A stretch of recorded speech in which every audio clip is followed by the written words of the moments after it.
Ladies and gentlemen, it wouldn't be prime time, the brightest lights, the biggest stage, with maybe the brightest light there is in the backyard in the underground wrestling circuit. He is the man that's got the prize that everybody right now in the backyard in the underground wrestling circuit craves for. In fact, so many people crave it that there was this one guy this past Tuesday, ROEW Face-Off, a man that has made his name in company after company, decided he truly wanted to try and be a headline and a main event. And I'll certainly talk about him tonight.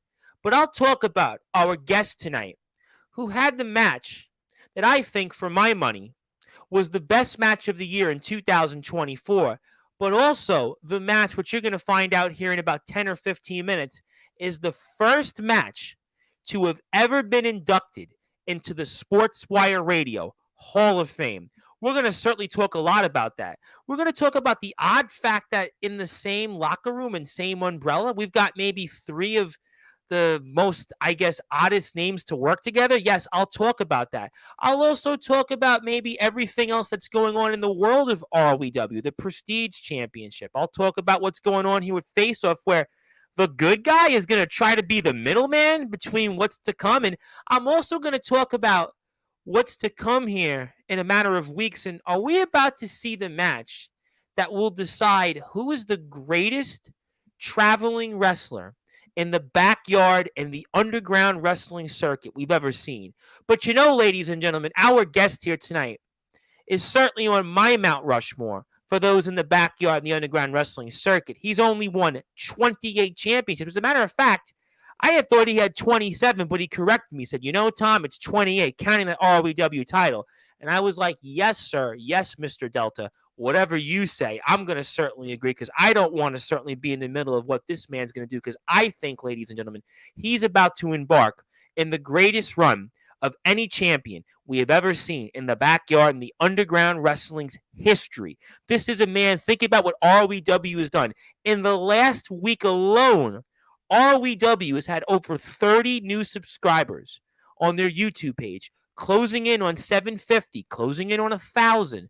ROEW's Weekend Warfare show already closing in on 750 shows. Tuesday's Face Off had more likes than any ROEW show in history. And oh, by the way, I forgot to mention, because everybody talks about the other side of the story, but our guest here is also a 7-star superstar, because he had the other half of that match, that Copper Dragon, the man that, by the way, that I subscribe, that everybody's still talking about in the New Year's 2024 to kick off the season. He had that match that was rated 7 stars by Copper Dragon. So maybe we should be calling him, in addition to the ROEW World Champion, maybe we should call him the 7-star superstar, the outsider, Jack Delta. But boy, I'll certainly ruffle some feathers if I give Jack Delta more nicknames, more titles, more accomplishments. But you know what? As I stated, this is the only platform, figuratively and literally, where all wrestling matters. And ladies and gentlemen, as I continue to say it throughout these past several months, there is no man that has meant more to the movement of all wrestling matters than our guest. And as a matter of fact, as I said it a little while ago, and I continue to say it each and every time I'm on this platform, this is the man that did more to build this movement than anybody else, as no man has even come close to the amount of miles that he has walked. I'll get to the other guy. Don't you worry. I'll get to him. There is no man that has done more to connect companies. There is no man that has done more to get subs for companies, go to places where every single person on this platform says, yeah, I want to wrestle him. Yeah, I want to wrestle him. And really, when you think about it, there's only 1, 2 men at most, and one of those men is certainly going to be quite a topic tonight. But since it is late, and he's been waiting to come on here, and he doesn't ask to come on this platform too often, unlike, let's say, his boss, James Taylor, who seems like he's here, every hot skip in a minute, and the guy that interfered at the end of the show, Anthony Steele. At this point, those guys, Anthony Steele and James Taylor, they're almost like the odd couple, but they're here each and every day on Sportswire Radio, and we don't get to see our guest here tonight, and I want to certainly make sure I give him a few certificates of appreciation. But before I do that, since he is the champion, it is time to give him that championship-like introduction. It's time to give him that introduction that truly makes us here, still in prime time, the brightest lights, the biggest stage. And for my money, the man that sits right there on the Mount Rushmore, with the likes of the man that he once upon a time had a face-off with, the Hulk Hogan of the Backyard and the Underground, Ledger's Shade, and maybe even that guy who said a few things about him who's coming back here in 2 weeks to go into the Hall of Fame alongside him, Mr. Osiris. But I've said enough. He wants to give me a Delta driver if I don't give him an introduction, so let's get right to it here.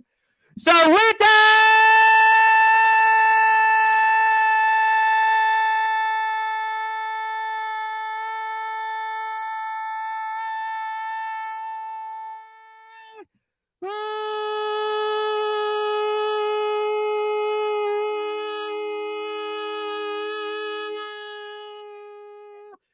without further ado, here on the Sportzwire,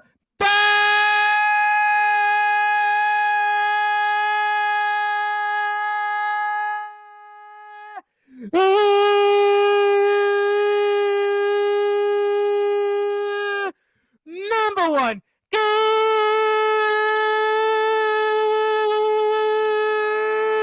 global sports show, the reigning, defending ROEW heavyweight champion, the greatest wrestler, pound for pound, and the Backyard and the Underground circuit today. Simply put, his name is the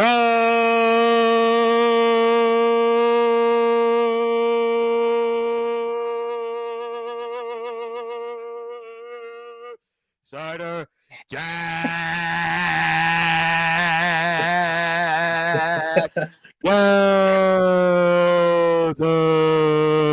The champ is here. Oh my God, Tom, you hit a new octave with that O on the Outsider. Yeah, I'm working on it. I've actually noticed the last couple of days I've been trying a new octave. I think it was Jake Dvorak who said, boy, you're going to break your lungs. Or somebody, I think Atomic Titan's line was, what do your neighbors think? And my running line is always when he says that, well, my neighbors are dead people because they're a cemetery. So I get lucky every time to do that. But yeah, I'm trying some new things. We're in prime time. I still think we're in prime time. Some people say we're ending the week, we're starting the week, and it doesn't matter. It is an absolute honor to have you, and it's so good to see you because we don't see you often because it does mean what I said because, you know, Anthony's here all the time. James is here all the time. Omen's here all the time. I mean, there's the usuals, but you don't come here unless it's important. That's why it's so good to have you here. And, you know, first of all, how you feeling right now tonight, champ? I'm feeling fantastic. I mean, barring some things, right? I'm feeling fantastic. We're coming off of Weekend Warfare. Weekend Warfare was fantastic overall. What a show. What a show. I'm so excited to talk about it. I know, it was incredible. We had the start of the Prestige tournament, right?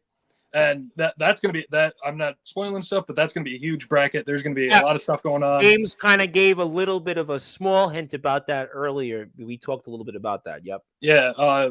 It's going to be incredible. And then obviously we had one of the best matches in the history of Backyard and Underground Wrestling with me and JX. Oh, I have a lot to say about it. I'm going to put the match up here very shortly. I mean, for sure. That was really a special match. In fact, you know, I'm going to say it on the air. And D'Angelo Flame and D Savage had a fantastic match, and they're definitely under consideration. But I don't watch matches more than twice, let's say. This one, I literally watched it 4 times. I gotta be honest. I don't know because I know that. You and I talk, and I know I don't have the lingo that Mr. Dragon has because he's wrestled, and I'm you know, to your obviously point, I'm more on the like the Don King promo side of it. I'm more in the building kind of like those words, but I really sat and watched this match that many times because I really felt like, and I'm going to talk about it in a few because I want to obviously put it in the Hall of Fame, but I really felt I'm seeing a different style from you. Know, I've watched you in different places and I've seen different things, but I really felt in a lot of ways that match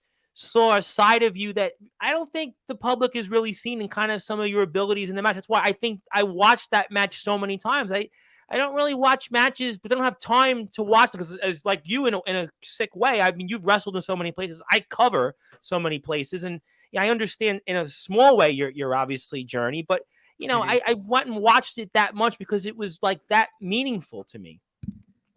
Yeah, and that's what I wanted this championship. That's what I wanted all of these defenses going forward to mean. I wanted it to represent a different side of myself because when I put the stipulation on myself that when I lose this championship, I want it to be my last ROEW match, right? I want it to be every single time that I'm defending this championship. I'm fighting tooth and nail. It's going to be one of the best matches that you're ever going to witness every single time I wrestle anyone who happens to come through those curtains. And that's what I set out to do with JX. And that's why I chose JX. I chose JX because I knew I was going to get a fantastic match out of him.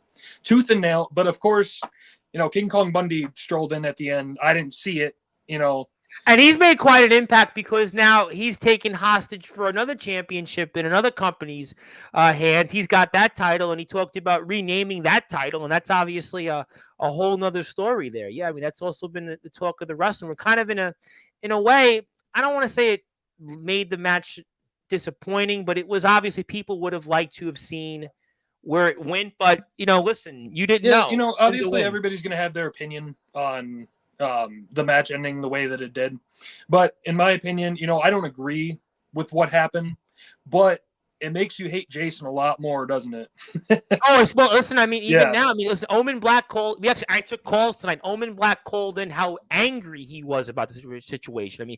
I mean, people were like, James talked about it here, James Taylor, and he talked about the situation as well. So a lot of people are angry at what Storm did in your match, and they're angry at Storm the way he took the DKW title and wants to rename it the ROEW Midwest title. So in addition to a prestige championship, I guess we might be getting more belts in ROEW. But it's interesting because I'm going to put the match up here shortly. And JX was the right opponent for this match because I felt like the storyline, the history, and that's why I really am so excited to put the match up for a little bit, because I really like up until recently, JX didn't get the due that he should have. And I said this with James when he was here. I know I had you here after you won the title, but James came on here he comes here all the time practically. And, we talked a lot about that. And I really feel like JX was the kind of opponent that could help you bring out a style that I don't really feel like the public is seeing a lot from you. Is that a fair statement for me to make? No, that's an excellent statement to make because honestly, a lot of people that I wrestle that I've been associated with in the past, and we'll get into that later, really don't have a style per se.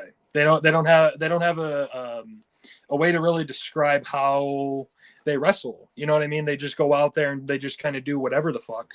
And it's unfortunate because JX is someone who, he can wrestle any type of style that he wants. And it's incredible simply for the fact that JX is just as tall as I am, if not maybe a little bit taller. And yeah, James and I think we're talking about the height with you and him. I think we were talking about it at the end of the show. I think you were 6'3" or 6'2", and he was kind of around either. I think I got one of the orders wrong or right. I'm 6'2". I think he's the same height, but the hair makes him like a little bit taller because he has like I think that's what we were talking about.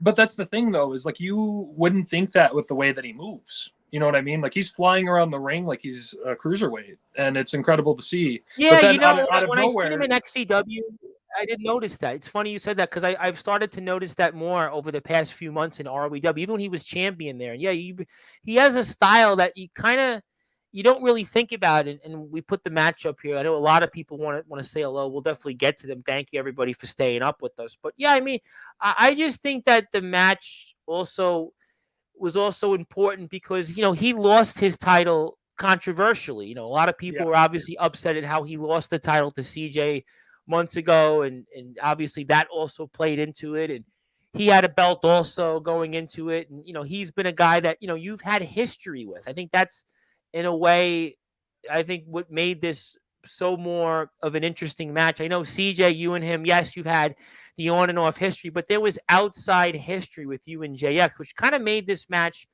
I think, special. And when I think about 2024 matches or storylines in the backyard, I know we're still halfway over, but we're really more than halfway over because a lot of companies will, unfortunately, if they're in the yard, have only got a few more months left. Crazy as how time flies. But I really think a lot of the outside history played a role into the match, and we're seeing it here on the screen for the audience. Yeah, and that's the one of the big reasons I chose him is we had history in Omega Michigan wrestling. He carried Yep. the world championship out, as you've seen there. And I know JX will differ on opinions with stuff, but I think him and I put on quite possibly like the best trilogy of matches in that company's history back in the day. And when I went to Omega Michigan Wrestling, you see this like, and I'm sorry to interrupt, but this is like this technical is stuff that you don't see anywhere else, and that's why. You know what? It's funny you said that because I watched a lot of the stuff in the match, and I was like, boy, am I watching like a Bryan Danielson match? Am I watching like a Bret Hart match? I mean, I've watched you, I know, in different places, and I'm not used to this. That's why it was so fascinating. That's why I watched it, and it kind of shaped my opinion in going into it and talking with you. We're seeing things here that I don't think the public really thought you could do. A lot of people see, oh, he's this big guy, he's destructive, he goes out and puts the Delta driver out there, he just Yeah, beats no, up I do the everybody. Rainmaker. I do the shoulder Yeah, they go tackle. out there and they have this perceived image about you. But this match, I really think, showed that you can do a lot of different things that maybe the public, I don't think you would have either gotten a chance to do or the public wouldn't have seen for whatever reasons. No, and see, that's one of the reasons I think this match is so beautiful. Is just, everything is so versatile in this match. All the moves are so like different, and like I don't know if you've like picked up on this, but there are a lot of like combos early on that are like missed, Yeah. right? And then like later in the match they're hit because they like it's just the ring psychology of just knowing that we're able to hit it at the right time. And it's just us knowing each other's move sets so well with the history that we had with each other. And it's just that's one thing I feel like is like missing with a lot of like places is just like, with like the All Wrestling Matters movement, right? We've got all of these people traveling to all of these different places. We got like Summer Bash coming up. But the thing is just there's something you just can't repeat and like replicate with like the history of someone because we're going to be getting a lot of first time matchups at that Summer Bash. But Yeah, I mean a lot of things that people haven't seen, but there's also kind of what you're saying, like that ability to tell a story with history, and you and him have a lot of history, and I think that helps. And tell me your thoughts on this. That what you're trying to say is there's a story you're telling here. Like look at all these different combo counts, 1 2 yeah, 1 2. I mean a lot of stuff. You're not seeing that in a lot of places, and I think that it goes back to what you're saying. And some guys tell me this in other places, and it's basically kind of the storytelling. You're telling a story throughout this match and these false finishes. yeah, no, and you can see this in the way that we're wrestling. We're not going hold for hold essentially, where it's like like I'm doing a move and then guys doing a move. It's like this looks like as real of a fight as it can be. You know what I mean? And coming up with all these different variations for pins, coming up with all these different variations on putting different submission holds in. A lot of people in the yard and the underground scene, they can do submissions, but they don't like know the logistics of why they're doing those submissions. And that's something JX and I both were experts in. And that's why this beginning was so excellent. And like right here in a second, right, we're going back for some technical, but Yep. you see JX here is going to go, he's going to hit me. Yep. Spoiler for like 5 seconds from now, but he's going to hit me. I think a lot of people have watched the match by now. It has almost Yeah. 700 views. I think at this point, if you didn't watch it, your head needs to be examined. I've even noticed since we actually went off the air, ROEW gained 4 more subscribers on YouTube. So I think people are starting to get the word out. So it's definitely Yeah, a and good. see, that's something that I knew with the outset of my title reign, and the reason I knew when I started my title reign, it was going to be a big thing for ROEW because I know we've got new debuts coming in.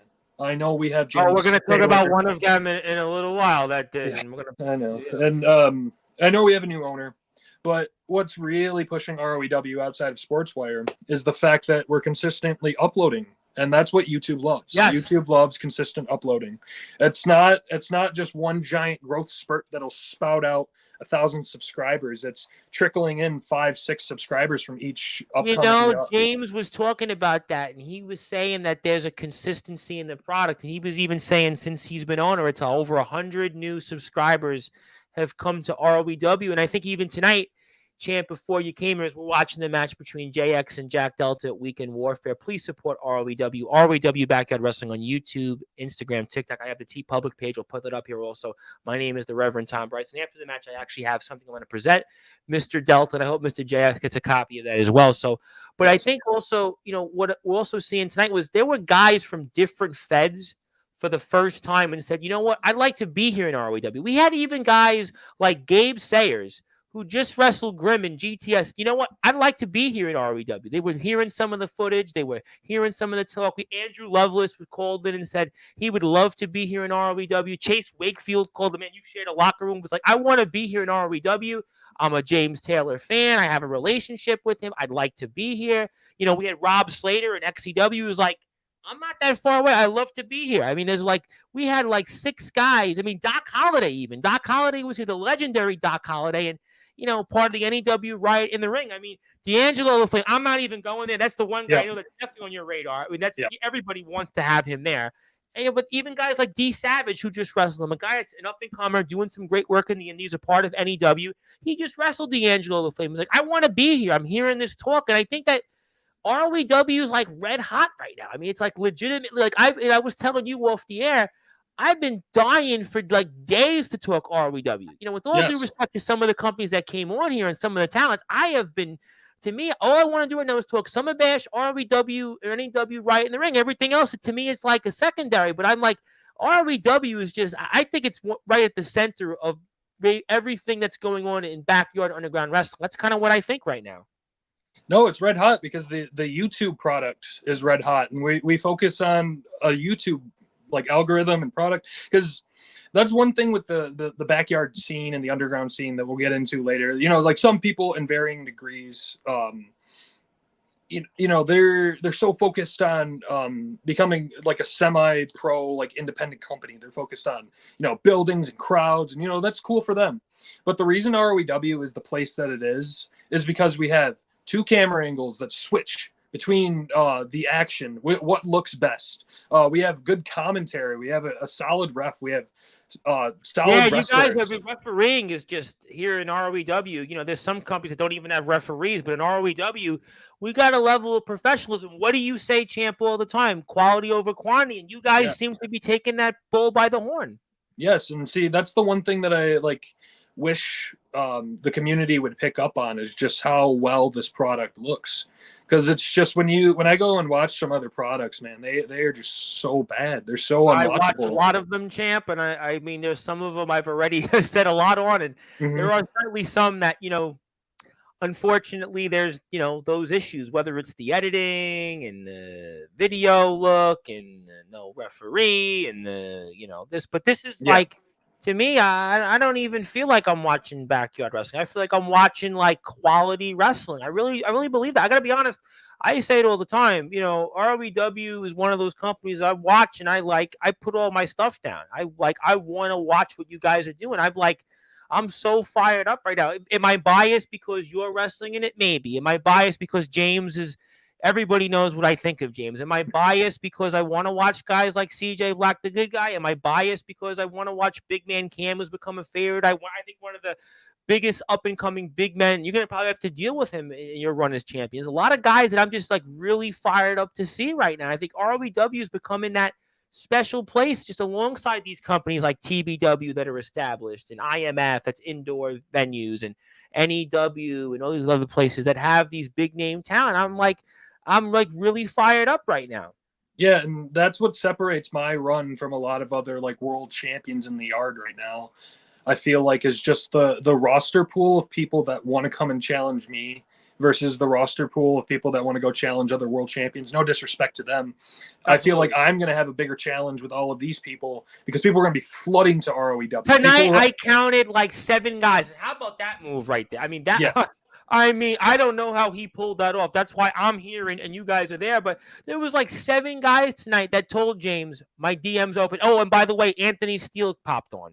Yeah. And Anthony Steele travels. He would love to travel in ROEW, I'm sure, to agitate James Taylor. Yeah. He pretty much made that clear tonight. So the point is that I think everybody wants to come here. The flag, I think we're starting to see a flag being painted and a company that I think, and what I stated, you have a chance to really build this company, and I think it's coming into fruition here very quickly. Yeah, and that's what I've always wished for this company. And like I've had my setbacks with ROEW, but I think in total, this is the perfect time to have my run because, like even like last summer, we were kind of building towards like people coming to ROEW. Yeah, you had but Law, like you had the Foundation guys. Yeah, but it didn't to me. As we're watching the match, it was great, and it was so nice to see those guys, especially Omen and Soldier. But I don't think it hits the same way it's hitting right now. You got James. We're gonna get to the man certainly in a little while. JX has been here a while. No, that's what it is you feel like you have to tune into every episode. Exactly. And that's the thing is just like so many companies, no disrespect because I'm the ROEW world champion. I love ROEW and I'm going to have a bias towards ROEW. Of course. Right. But, you have, TBW. I love some of TBW. TBW is, it has a great product. But I'm putting them in the Hall of Fame, by the way, in a few days. So I have to say TBW, they are, they're my people. I mean, but the thing is there's like certain parts of the show for TBW that just doesn't work. They put people in spots that they shouldn't be in. And then you have places like IMF. I love the IMF guys. They invite me to their place all the time. I haven't gone yet, but they're focused on becoming an independent company. Right. They've made the transition to going to a venue. So it's a totally dynamic from before when they were in a yard, when James had them on his show, then they came to me and they're now in a venue. You have to sell tickets. It's a totally different dynamic for sure. Yeah, it's just you see the difference when you go and click on the ROEW page on YouTube. Yeah. Why I love it so much. Because most places don't have a YouTube product. And that's why most people want to be on here, is because once they come here, they're going to shine in a different light that they've never had before. Well, how about here? And what are you thinking going through your mind right now in this as you're putting this, predicament? What's your thoughts here in this, champ, and how you doing? Oh, this move hurt like hell. And it took every ounce of strength in my body to pick this man up the way that I did because he weighs just as much as I do. I was going to say, he looks almost identically about the same weight as you. Yeah, I know. We're like the Beavis and Butthead counterparts with our like hair and everything. I think Parsley's got that photo on his YouTube page. I'm sure somewhere he's going to say, well, that should put me in the Hall of Fame for a fourth time. So thank you for giving Parsley more ammo. But that's a different show for a different time. But no, it's just this match just took so much out of me. But the reason this match was so excellent, pulling back the curtain a little bit on it, I'm not going to explain everything about it because it's so new. But this match, we went over so much stuff in terms of planning and like moves and spots and just general flow. And that's something that's like missing with underground and backyard wrestling. Did you guys have it almost like where, if you recall, if you've seen the documentary about WrestleMania, it was Ricky Steamboat and Macho Man Randy Savage, where Macho Man had a notebook of like every move they were going to do in that match? Did you guys kind of have a similar layout where it was like, okay, you're going to do this here, you're going to do that there, we're going to rehearse it, can you remember it? And what was that like in terms of, because you hear about that famously, you hear about I'm going to pull back the full curtain on this one because I'm very proud of myself for this. We started off just kind of coming up with the finish and the chain wrestling at the beginning. Okay. But right when we were starting to get into the flow of things, we were coming up with these spots and we were just like sitting here thinking like, man, how would this flow together? Like, how would this work as like a full cohesive story telling, my neck being damaged and me working on his back and which one's going to give out first. Right. Right. It went from the chain wrestling and the finish to us literally doing every single spot in this match, like verbatim. Planned every single thing that you are watching, one shot. We didn't take a single break. We didn't break off. So everything that you watched this full match, I think it's like 25 minutes or something like that. Yeah, it was like 20, 22-ish, 23 minutes. Every single thing that you watched is like completely like talked about and rehearsed in terms of like choreography, and you can tell because it just looks so excellent. It looks like there's like meaning behind everything. There's a big storyline to this. There was such a flow, the back and forth, the comebacks, the reversals, The Yeah, like look at story, that. I like almost died on that. But no, it's just that's something that's missing too. You know, like a lot of things with like people going to different places, they love just showing up and saying like, oh, I do this, and oh, you do that, and we'll figure it out when we get out there. Like that fucking mindset. That mindset pisses me off so much because you never have the opportunity to sit here and tell a story. You never like because you go out there and you just do a bunch of like meaningless moves, and that's something that's like lost on like a lot of things. And like going forward, spoilers for like the future chapters of my defenses. If anyone in this comments section, if anybody that James Taylor happens to text gets in contact with him about coming out, understand that if you're going to come out, we're having a very similar like situation with JX and I here, because I don't want people coming out and having these like middling title defenses that like you can just tell there's no chemistry. Well, I got to be honest. I mean, I'm going to say it, even though, we have Julian Void Jacobs on Sunday. Yeah, this is going to sound like another XCW knocking, but, XCW's played hot potato like it was WCW 2000 with the world title. I mean, no, seriously, when you were there, I think ACT was Brady had the title. ACT won it. Then they put the title on Miano Diaz, and Tommy Merriman holds it. Now, Eric Mason got the title, and I mean, it's like almost like 99, 2000 WCW booking. Now, this is not on this particular one, I'm not knocking XCW as a whole. I mean, like I said, I think an Olive Branch was opened. I'm happy that, they're coming here. Guys want to be here, but they had like I just named you 5 world champions in like 10 months. And I think to me, there should be some sort of linear flow. Soldier, the IMF, he's been their champion a while.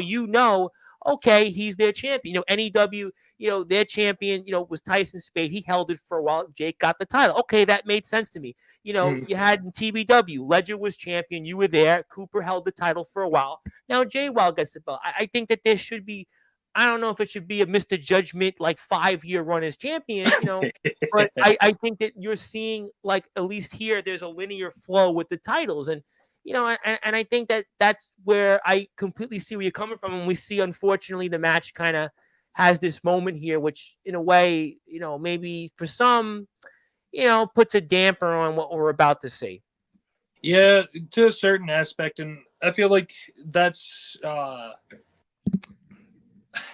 beauty of pro wrestling, right? And that's something you see a lot with this like Triple H era of like WWE that's going on, where he kind of teases you of like, what you want. You understand what you want, but he's going to wait months and months and months and months to give it to you.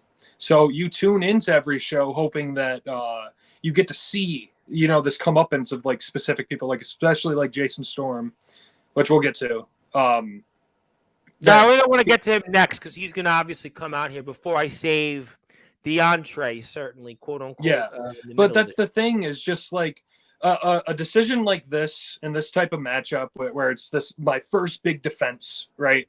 And it ends not the way that everybody wants it to. It gets exactly what I want for my championship reign, where it makes people ask questions. Am I going after Jason next?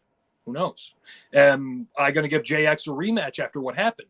Who knows? Is it going to be a triple threat match? Because he never, he kind of unfairly lost his title twice. I mean, you could look at it from that vantage point.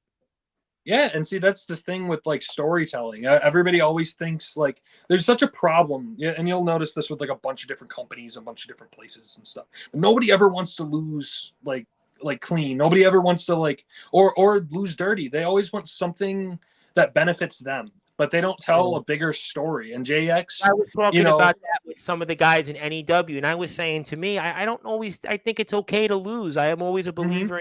It doesn't matter to me long as you put on something to give me a reason why to tune in. And I think that's what we're seeing. I think that's what ROEW has been good at over this time. JX with the issue with the girlfriend and the situation there. And obviously, even the Jacob Collins storyline with CJ Black, your history with CJ, and then in Storm, and Storm being back now, James Taylor being a part of things. I think that these are things that are interesting, and we see Jason Storm, and he's also been a really part of this whole week. I mean, he's actually made a big name for himself. He does what he does here at Warfare, and then he picks up the DKW world title, and then today says that he's taken the title basically hostage and wants to rename it the ROEW Midwestern Championship. And I mean, he's back, and he's a guy you got to worry about right now. What's your thoughts on what we're about to see here, and your thoughts on the week that Jason Storm has had the cyclone? He had no love for James Taylor either, and James Taylor, I mean, certainly had his uppings,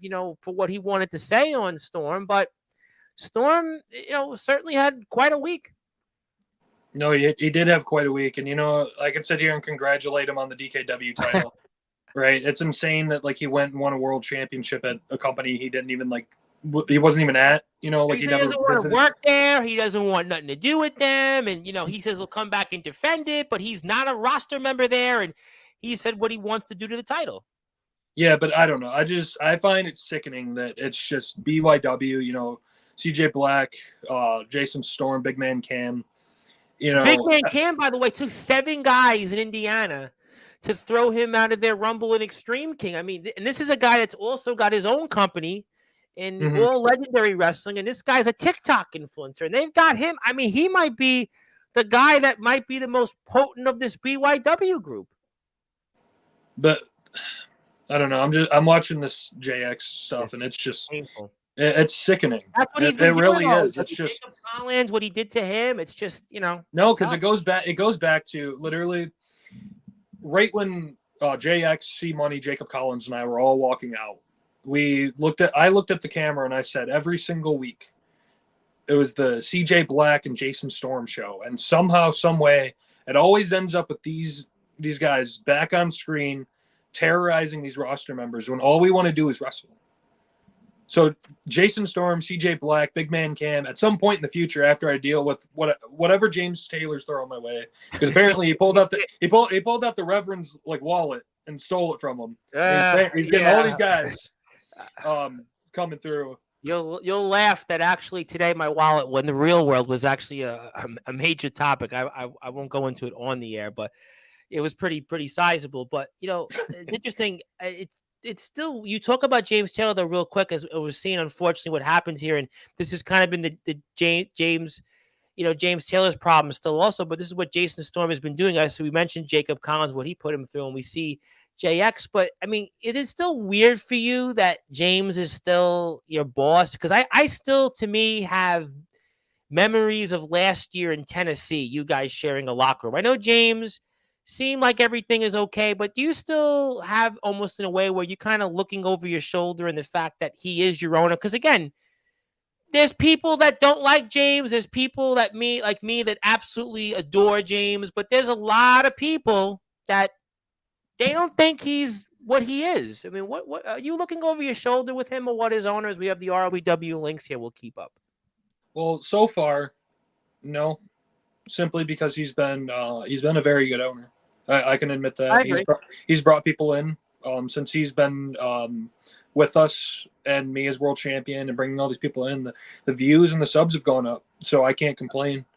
But if there is ever a day that James Taylor decides he's going to do something to fuck with me or screw me over, we'll get to that bridge when we get to it. You know what I mean? I think personally, as of right now, unless he's got some trump card that he's hiding from everybody, and he's actually been in the ROEW backstage locker room, waiting to come out and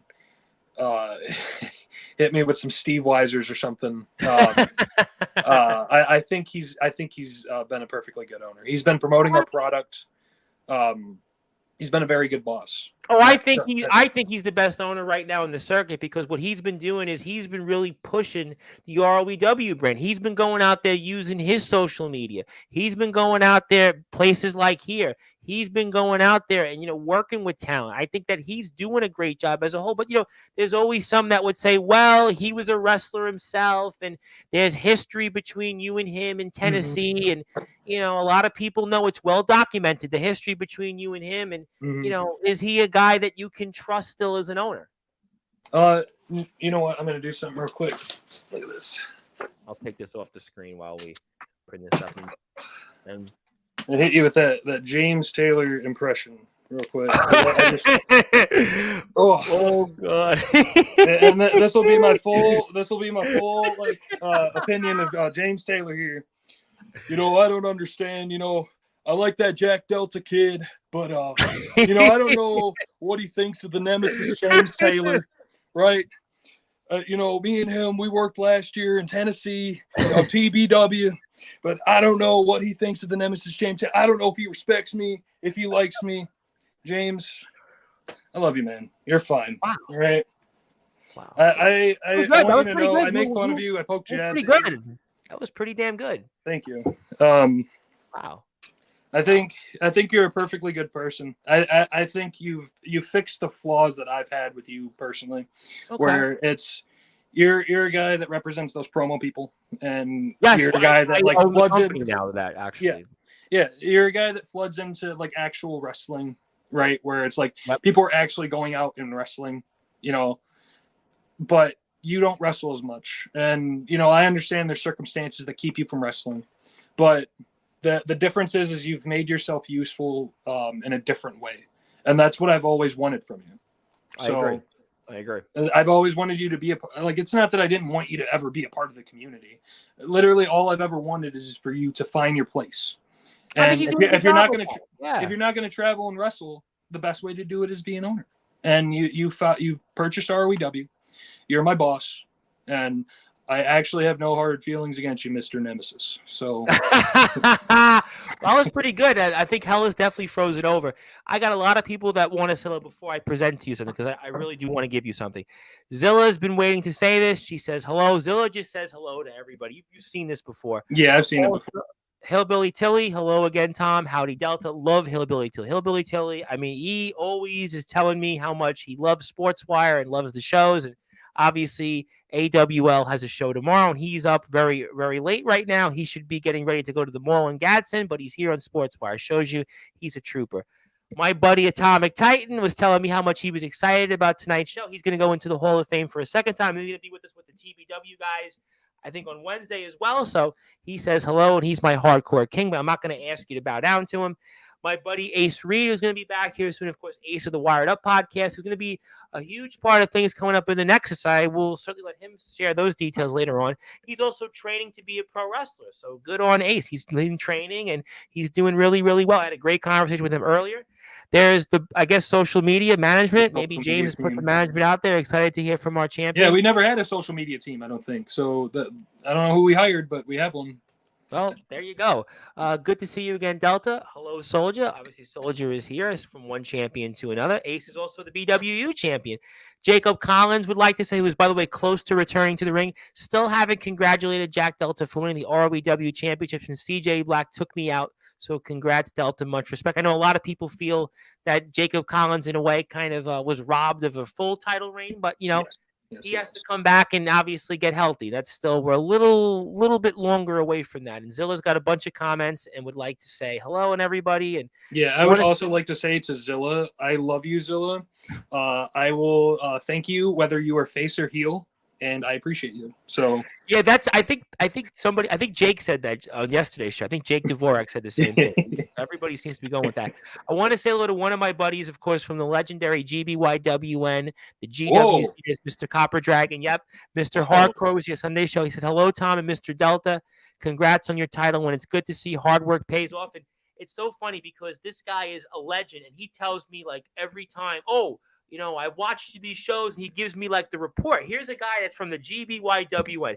Here's a part of the legendary GWC intensity. All of he's telling me like what I'm doing that's great. No, Mr. Hardcore. It's what you've done in the past like 20 plus years. Yeah. You have a match on YouTube with like 2 million views, whatever it is. So like, no, I need to be telling you like, thank you for coming in here, and that's all. But like the GBYWN and the GWC and all that stuff. That's stuff that like I wish I would have gotten into backyard wrestling earlier, so I would have been able to been a part of that. Because man, that stuff is such a golden age for it's funny you said that, because the last like 3 or 4 months, I feel like that is something that I know I've been getting pushed a lot to recognize that history. And I've been doing that. Rad Dad obviously laid a part in that. Sean Jovi was a part of that, and obviously guys like Mr. Dragon and Mr. Hardcore who've become big products of the platform, and that's kind of what I've been pushing in. I'll let Zilla ask this question, but how long have you been wrestling? What's your favorite wrestling match in your career? Okay. It's 3 questions, but that's 1 question or 2 questions. How long have I been wrestling? I've been wrestling for 6 years.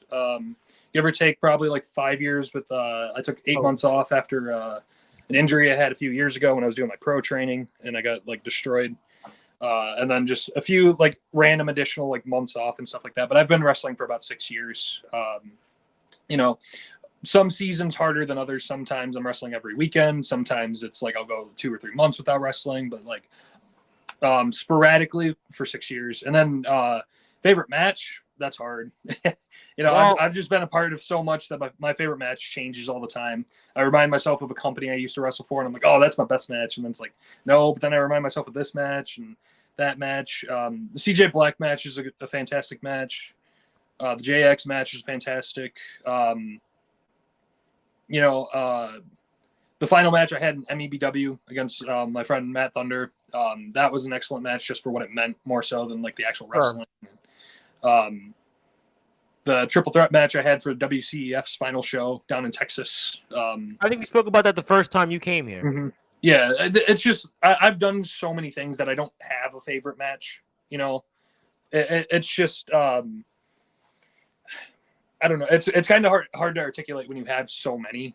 I can understand. It's funny you said that because I've done in 5.5 years so many of these interviews, and somebody asked me, well, what's your favorite ones? And I'm like, yeah, exactly. You've been doing it so long. 5.5 years. Yeah. I mean, obviously in the backyard, in the underground, you're up there in Ledger, and, Osiris, which I obviously opened up to thank you for that. Osiris, that was a big deal to have Osiris here, and, you, and certainly I would say Rad Dad was emotional. I would say, from the backyard and the underground, maybe those 4 come to mind. Yourself, Ledger Shade, the magnitude of Ledger Shade. I think Rad Dad, because he transitioned from the GBYW and to GTS. I would say those are my 3 or 4. I'm sure I'm missing more. Titans here. I gotta say Titan. I gotta throw Titan in there because he'll remind me that I didn't say him. But Jacob Collins, Mr. Clean, really does have a punchable face. Well, James kind of said the same thing. So, what's up, fellas? That's Drake Goldragon, who sadly lost the national championship in Resurrection Wrestling. And yes, how was JX? He was very happy with that. I have a good one from Hillbilly Tilly. Have you considered going outside of ROEW to defend your title on other shows? That's something that you're allowed contractually, or I don't know enough to really. Yeah, to a certain extent, it kind of depends more so on what I'm offered, because a lot of my priority right now is with ROEW, and I know, the grandiose thing of saying that I've defended the ROEW championship in other places is nice. But at the same time, when I go, am I going to be guaranteed the same production value? Am I going to be guaranteed the same opponent quality going to other places? Like, I'm not opposed to it, but if I'm going to other places, like as much as I love being the ROEW world champion, I would want to go to other places and contend for their world championships and keep ROEW. Sure.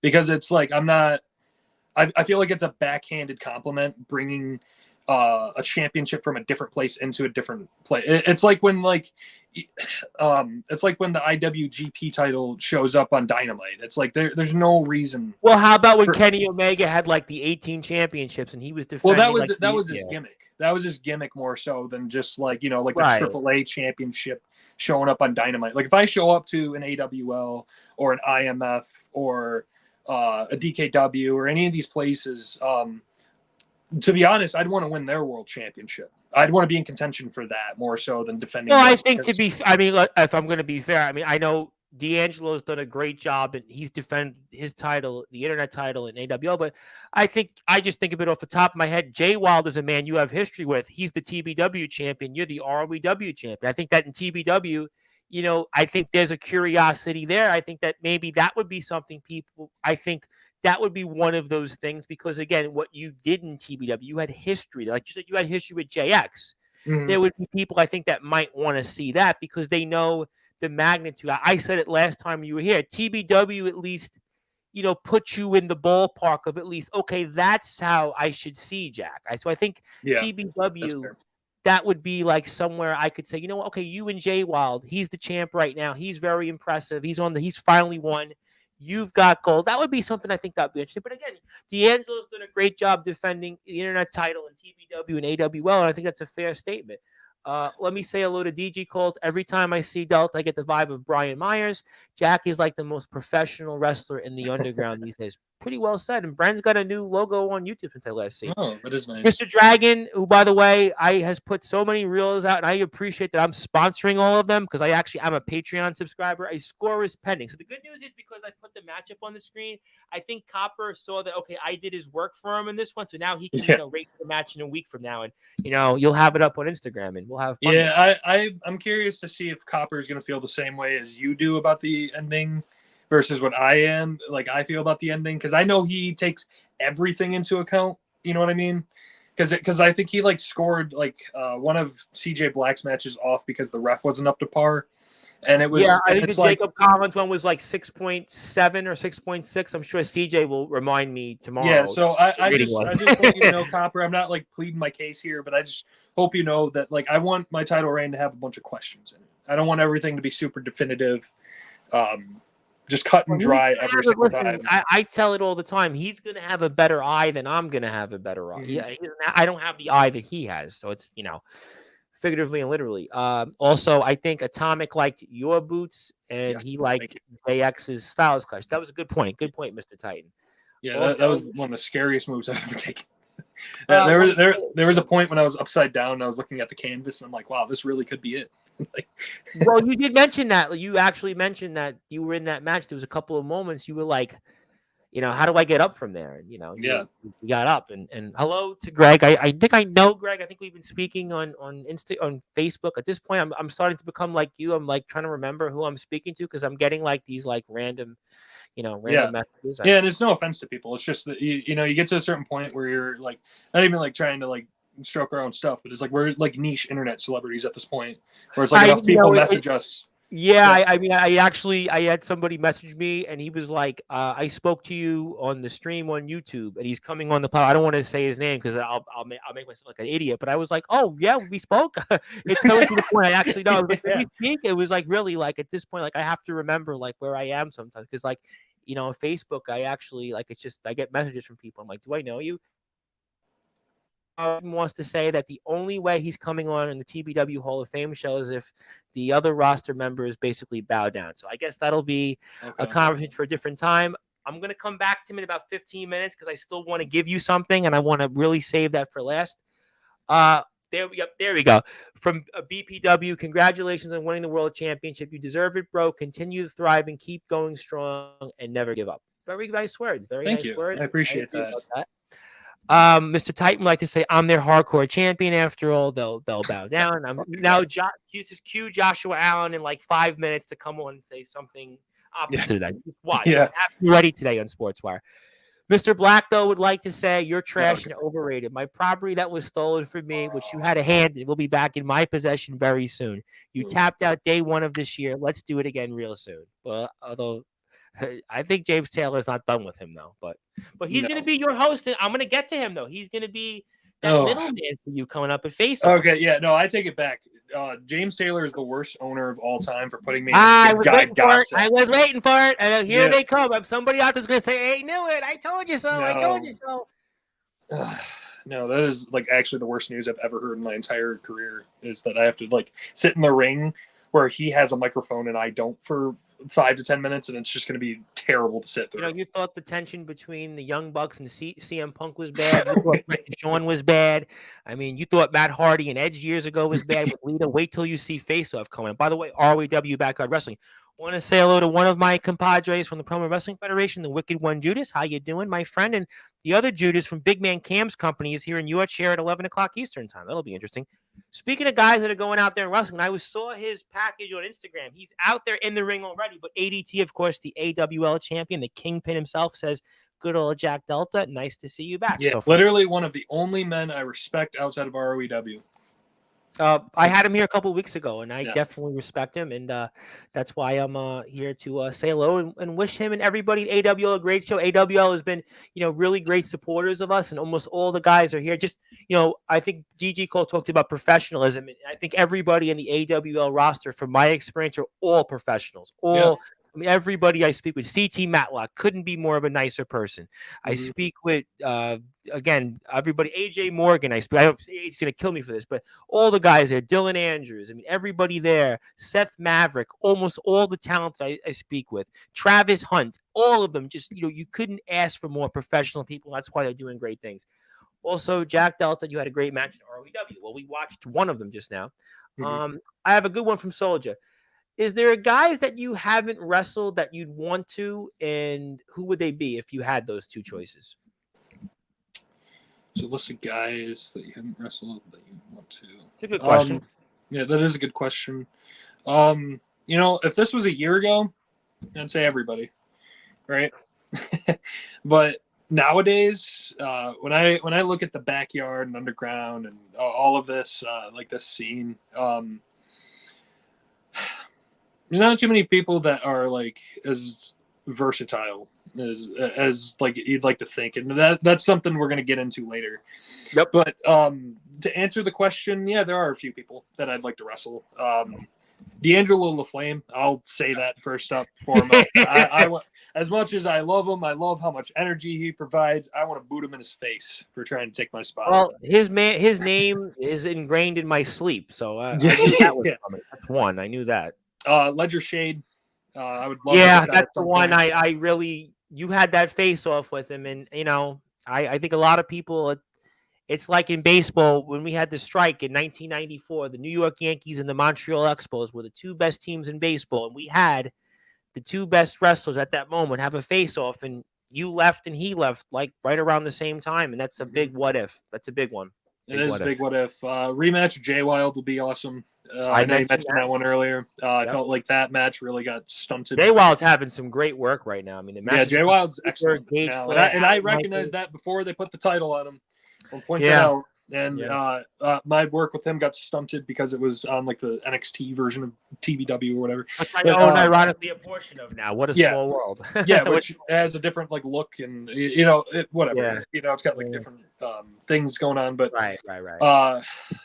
I mean, there's a lot of guys in ESW and VTW and DBW that I'd like to lock horns with, but like actually going out of state for a full weekend just to wrestle one guy isn't like my thing anymore.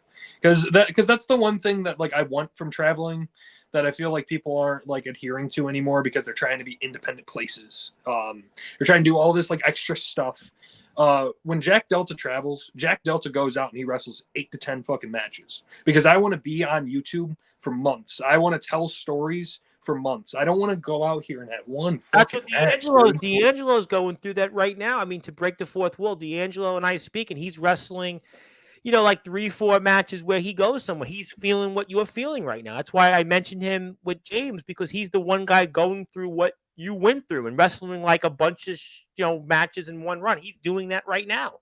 Yeah, and that's the one thing that I feel like a lot of people like. It's just so strange with how people are like transitioning to this underground indie shit. As the term underground and YouTube and stuff, it has its cool thing because it doesn't have that stigma of backyard wrestling. But no matter how many buildings you get, no matter how many like audience members you get, until you get properly trained, you're still a backyard wrestler. I'm sorry. You're still an I don't know wrestler. These things. You know it better than anybody. You've been out there.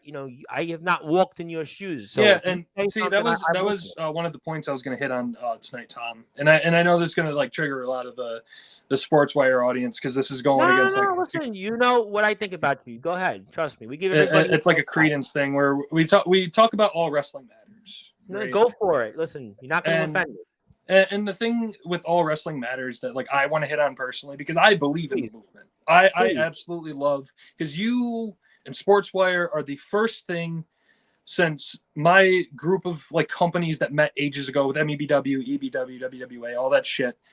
Since then that I've seen any type of community form because everybody's so seclusive and but the thing is with All Wrestling Matters it's a really flawed logic in my mind. And I say that simply because there are so many companies that come onto Sportswire. They go onto YouTube. They go on all these platforms, and they include themselves with people like me, with CJ Black, with JX, and a bunch of other people that I view as competent workers. Sure. And yes, they're in the community, but they're not on the same level. And I don't mind that, because a lot of the reason I travel is to go help these people and train them and make them understand a better YouTube product and all this stuff. But the issue is there are so many different places that like come on here and go to different places that never evolve. And that's the issue, is people like come on here, and I know you're not the wrestling guy. You know, you don't understand all of the terminology and the lingo and all No, this admittedly, I do not. I mean, admittedly, I don't know. I mean, I know wrestling. I watch it, but I wouldn't be. I'm not in the ring, so Yeah. you know. Yeah, and the issue with that is and this is going to be a perfect segue into the person we're going to talk about. Go for it. You see people the same way Aaron Blaze does. You see people for the people behind their character. But I, being a part of all of these rosters and all the traveling I've ever done, I see them for the wrestlers. I see them for the YouTube product that they put out that's trying to compete with the stuff that I've done. And, you know, I've gone for the experience because I want to get the firsthand experience. Maybe there is a reason their product looks like shit. Maybe there is a reason they aren't trained. You know what I mean? But the issue is like, I'll go to a place and I'll wrestle there. But what ends up happening is they don't train after I leave. And then they never evolve. And then my name is forever etched in their history. And it digs in my skin that I'm like, I've been associated with these places. And so like, and that's the one thing, because I mentioned his name. This is what I'm like, this is the crux of why I decided to come on here besides JX. Aaron fucking Blaze. Interesting name, and a very interesting figure there. I've heard a lot about him. Heard a lot about him. And Aaron Blaze is just like me, or he wants you to think he's just like me, right? Aaron Blaze has had 19 companies. He's had 35,000 titles. Yeah, right? he has. That's good point. Yeah, and the issue is I love Aaron as a person. I have his shirt too, like yours. Yeah. I love Aaron as a person. He was a commenter back in MEBW and all of my things. He's followed everything I've done. I've talked with him on a personal level. Off the air. Yeah. I'm listening. Tell me more. But the issue with Aaron Blaze coming to ROEW is genuinely, from the bottom of my heart, is the first thing that he's done that matters.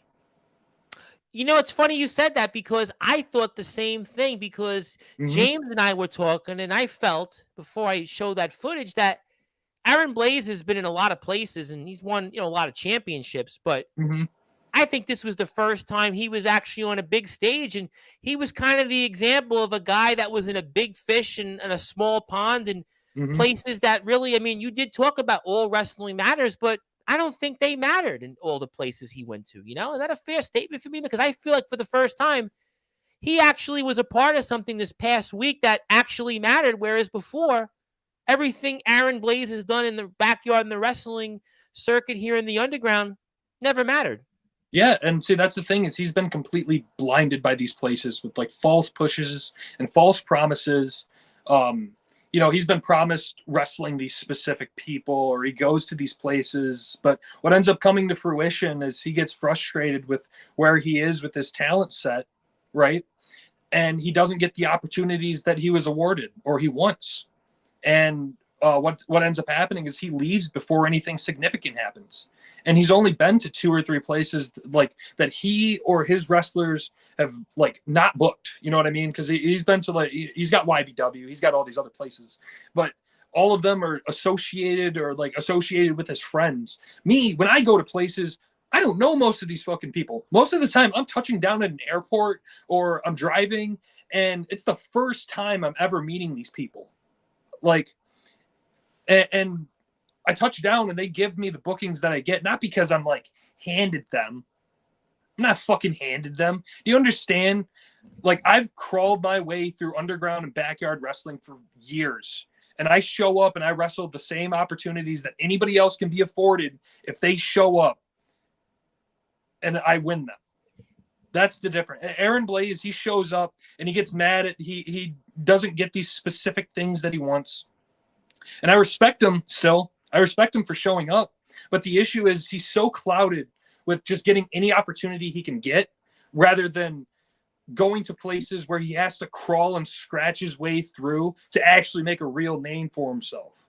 And it's unfortunate we live in a time right now But where he's there's a not too paper many tiger places. then compared to you, though. It sounds to me like Aaron Blaze, sure, he might have as many championships or if not more, but all those championships are basically, again, championships that anybody could walk in and win. You've been in some of the biggest companies that I would dare say in the history of the backyard and the underground that are maybe more relevant than independent wrestlers companies that they're into. I mean, Aaron Blaze has been champions in places that don't have referees, Mm-hmm. don't have proper editing skills, don't even have a wrestling ring, have No, unsafe workers, some might I'm not gonna say. down on the like not wrestling ring because I've done that one before. Okay, But but there are things there that obviously, I mean, you got a professional type of setting right here. Aaron Blaze has been in places that, I mean, my like 1998, I guess 5th grade or whatever, 4th grade VHS graduation looked good Mhm. on. But Yeah. this is 2024. I mean, Aaron Blaze has been in places that, to be honest, I mean, guys like Craven Rage could walk in and be a world champion and hold the Mhm. title for 10 years. I mean, guys like, Silver Wolf could be a world champion. I mean, Mhm. what's that say then about either of those companies or Aaron Blaze? I mean, Aaron Blaze is a guy that, sure, the resume is what it is, but you're the outsider, Jack Delta. You're the guy that everybody lines up and wants a match for. Aaron Blaze is just a guy that, yeah, sign him up because I can get 15 or 20 more subs by booking him. I'll give him a run as a champion, and he'll face off a bunch of nobodies, a bunch of tomato cans, they would say in boxing, and he'll come, he'll go, and he'll go somewhere else and do the same thing. It sounds to me like really that Aaron Blaze is a paper tiger compared to you. Is that what you're telling me right now? That is what I'm telling you right now because like I love the kid. Don't get me wrong, and I'm so glad. I mean this like from the bottom of my heart, outside of my character. I am so glad Aaron Blaze made it to ROEW. About freaking time, by the It's way. about Freaking it's about time. fucking time. All right, it's about time that he made it to a place that's actually going to value. But the issue is, it's the way that he's like marketed himself. Because I'll be honest, I'd rather have this one ROEW World Championship over my shoulder than every single title Aaron Blaze has ever won. I don't even know some of these Combined. companies. I mean, who could they be? I mean, I'm surprised WCE hasn't had him. Yeah. I'm gonna get Okay, shot. you got me with that one. That's the one I said. That's on me. Yeah. No, but that's the thing. Is just I respect what he's trying to do.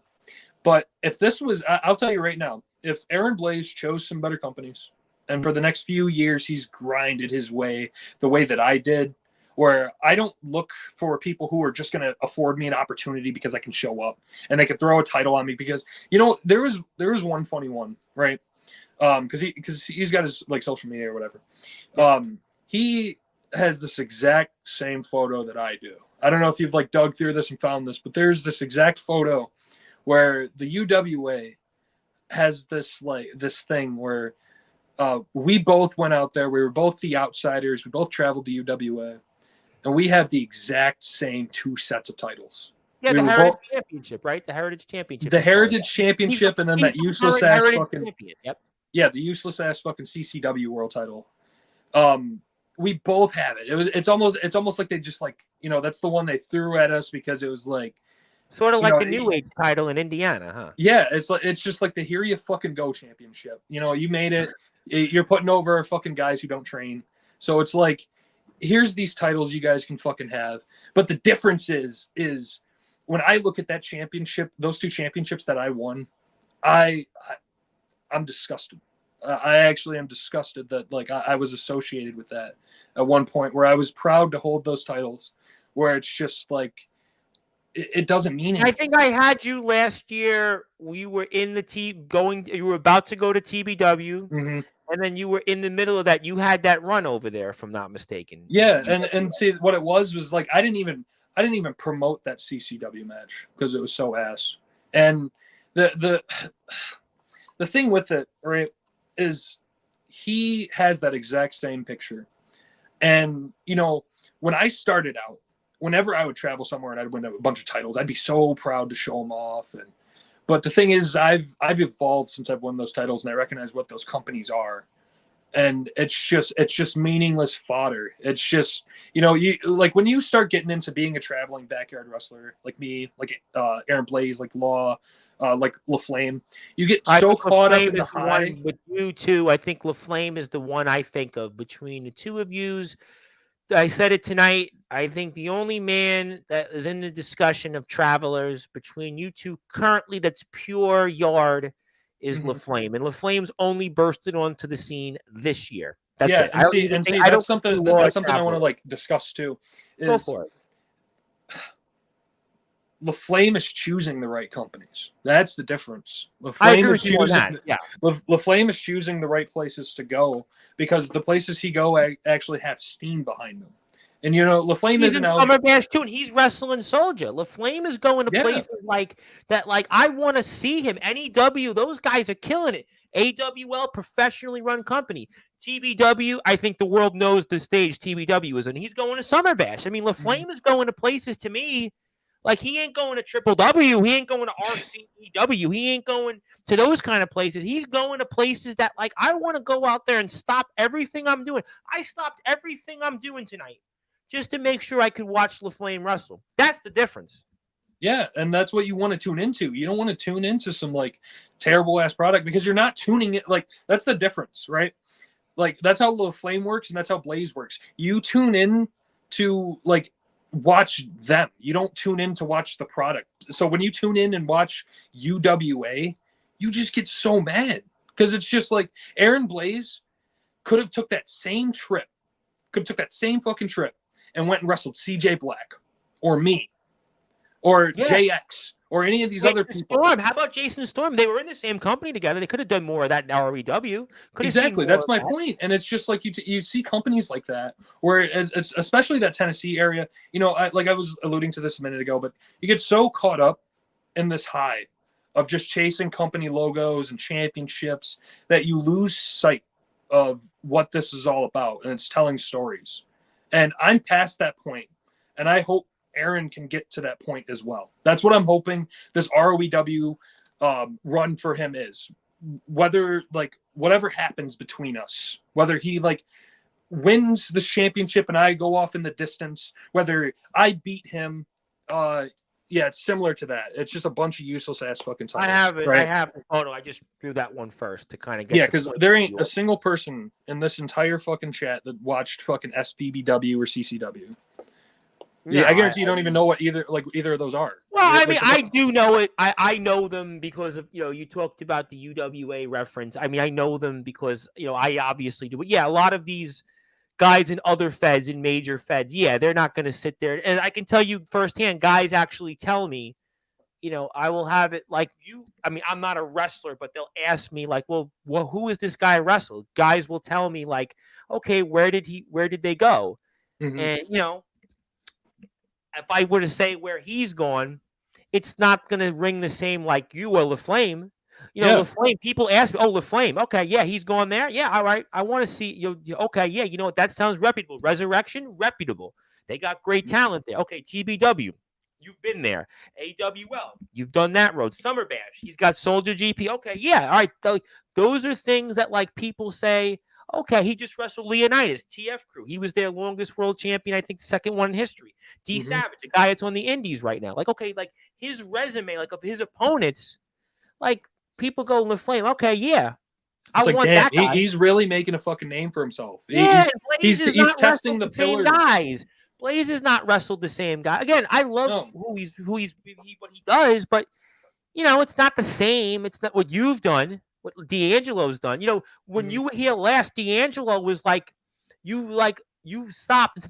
That guy. When guys come on here all the time, you see it. You're in the chat. Yeah. You don't really want to talk about them going up at you. But D'Angelo, you stopped. You stopped and you thought about D'Angelo. You wanted to address him. Who Aaron has wrestled. You don't give two friggin' fill in the blanks. Oh, yeah. I almost got you. I got kids listening to the platform, and I do believe in that. I took an oath on that. But the point is that who he's wrestled for the most part, you don't really know, and the general public doesn't really care for. Yeah. You and D'Angelo, yeah. I want to know his list of names. Your names, who you've wrestled, have speak for itself and some. I think that's the point. Yeah, he's trying to make a name off you, Blaze. This kid's trying to make a name off you. Yeah, and see, that's the thing I want, though, is I want him, because that's how I've made my name off of people. I went and I had tons of people. You know how many times I've gone to a goddamn company and they've said, "Oh, welcome to the big leagues," and then I beat them. How many times has that happened? But he Every hasn't single done that time. in his. But he hasn't done that in his career. You've No, he's gone to never the done that. biggest. You've gone to prime time, the brightest lights, the biggest stage.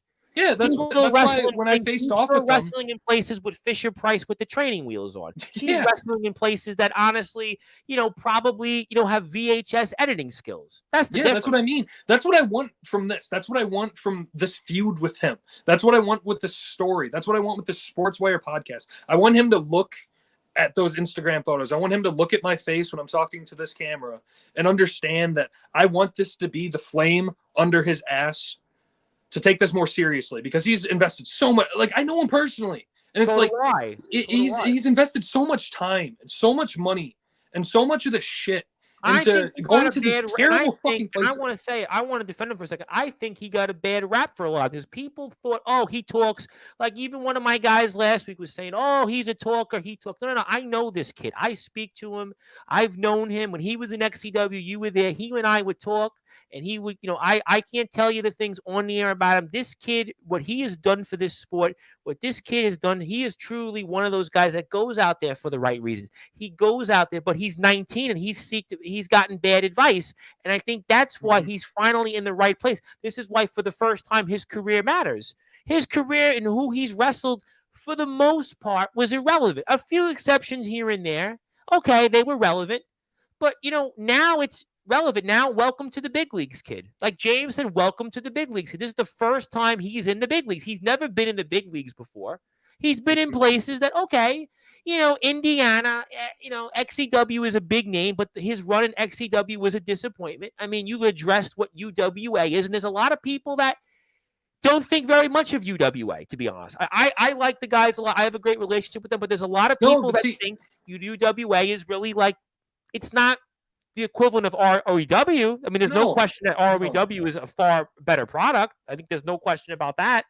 And see, that's the thing that's going to come from this. I already predicted it. I know it. I know what's going to happen the second I get off the Sportswire. I'm going to go check Instagram or Messenger, Snapchat, or whatever happens to be. You're going to get the UWA guys and said, what did you just say now? Yeah, it's like, why would you say that? Why are you so mean? Do you hate us? Do you hate everything about us? No, I still like you guys as people. I've wanted everybody that I've ever worked with to evolve and to grow.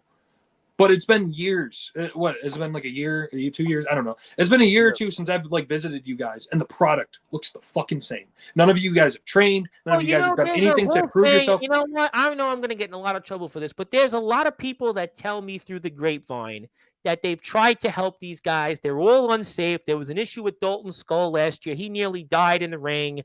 Yeah, they broke his collarbone last year. Tristan Taylor was here. He got hurt there. And, there is a thing there that these guys are unsafe and that guys have tried. TBW guys went. And again, I don't know the details of it because I'm not a wrestler. I like these guys a lot, and I'm not taking a side on it. But what I've heard through the grapevine, this is a company that is basically, if you haven't signed a waiver, if you have signed a waiver to wrestle there, you might as well be planning a future trip to the hospital and a permanent trip to probably a rehab center. Yeah, when I was in contact with the UWA guys, there was never a time that I watched a single match with them because I'd be late night calls with them, trying to help them improve and stuff.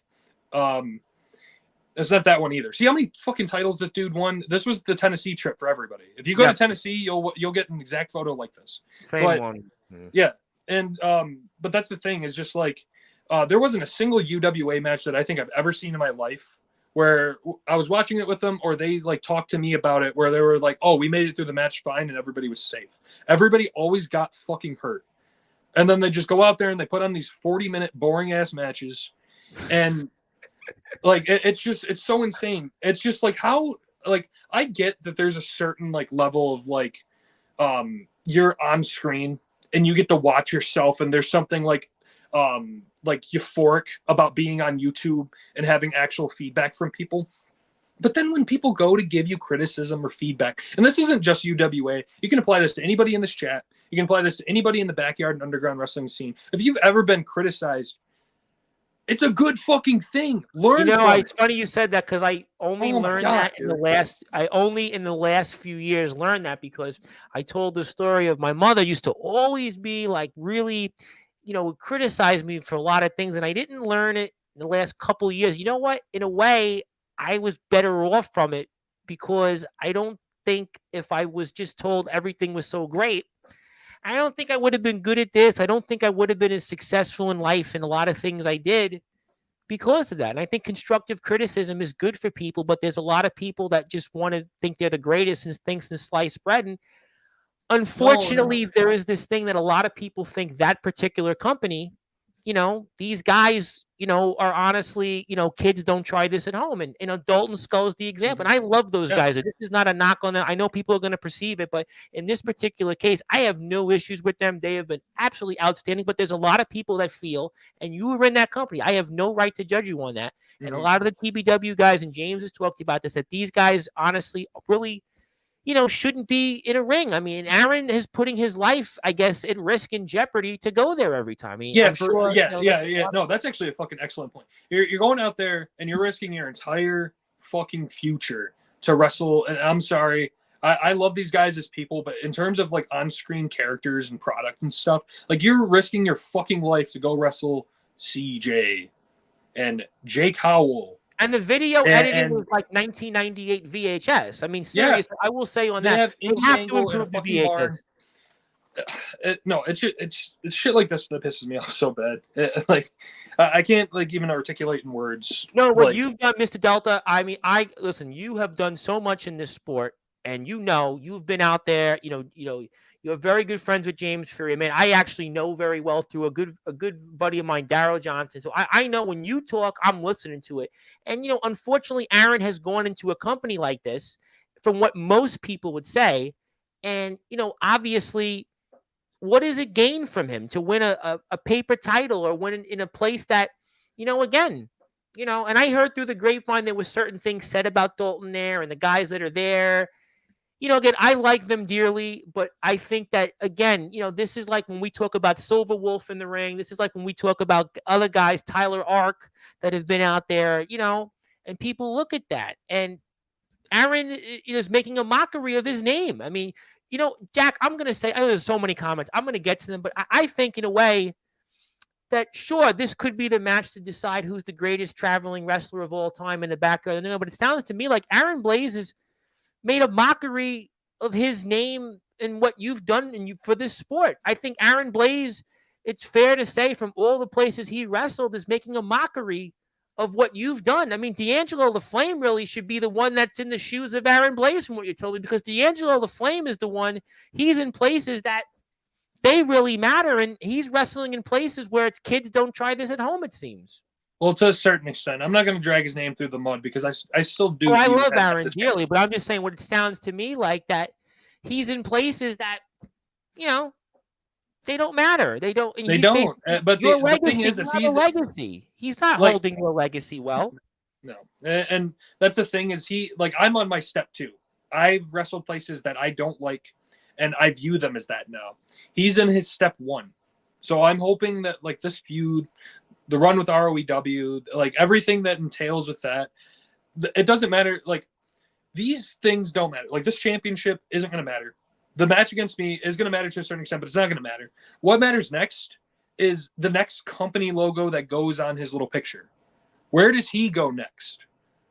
Is he I don't know. Listen, what I said tonight is that I really think the only company that he should be wrestling in right now is ROEW. I think the only company what Aaron Blaze should be going to kind of, learn and, figure out his career is to be in ROEW. To go in other places, he's not going to XCW. I can assure you there's zero chance he goes to XCW back again.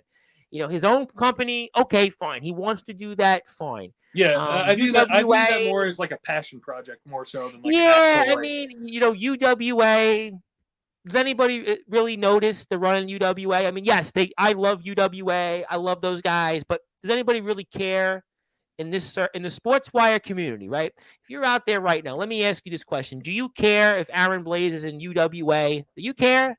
Yeah. Does any actually no, that's actually a good point. Anybody in the comments right now, Say, like, when is the last time you tuned into a UWA product? Was when Titan and Joe Anderson were there? I don't know. How long ago was that? Titan's in the Yeah. chat. He'll probably message me on Instagram and remind me of that. He'll probably strangle me for mentioning it. But Yeah. James will probably tell me about it because James will come back and retort with it. I mean, so seriously, it's a serious question. When was the last time that you went and wanted to watch a UWA? I mean, I loved watching what he did with Jake Howell, but again, kids don't try this at home would be what a See, lot of people would say. because that's another like point I want to hit on too, is anytime you start involving yourself with the community, right? You start uploading on YouTube, whether it be wrestling, video games, any type of like content creation, you inherently or like inadvertently, you are competing with every other thing in that field. And so, regardless if you want to get the criticism or not, you are producing backyard wrestling. You are producing underground wrestling.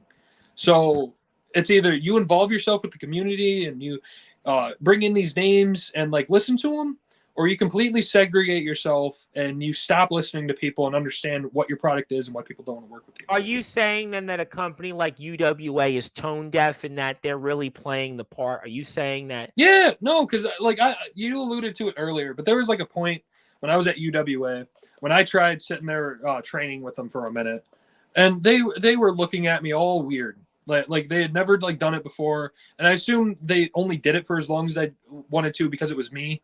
But I've heard from other people that they've tried training with them and they just don't listen to it. They don't hear it.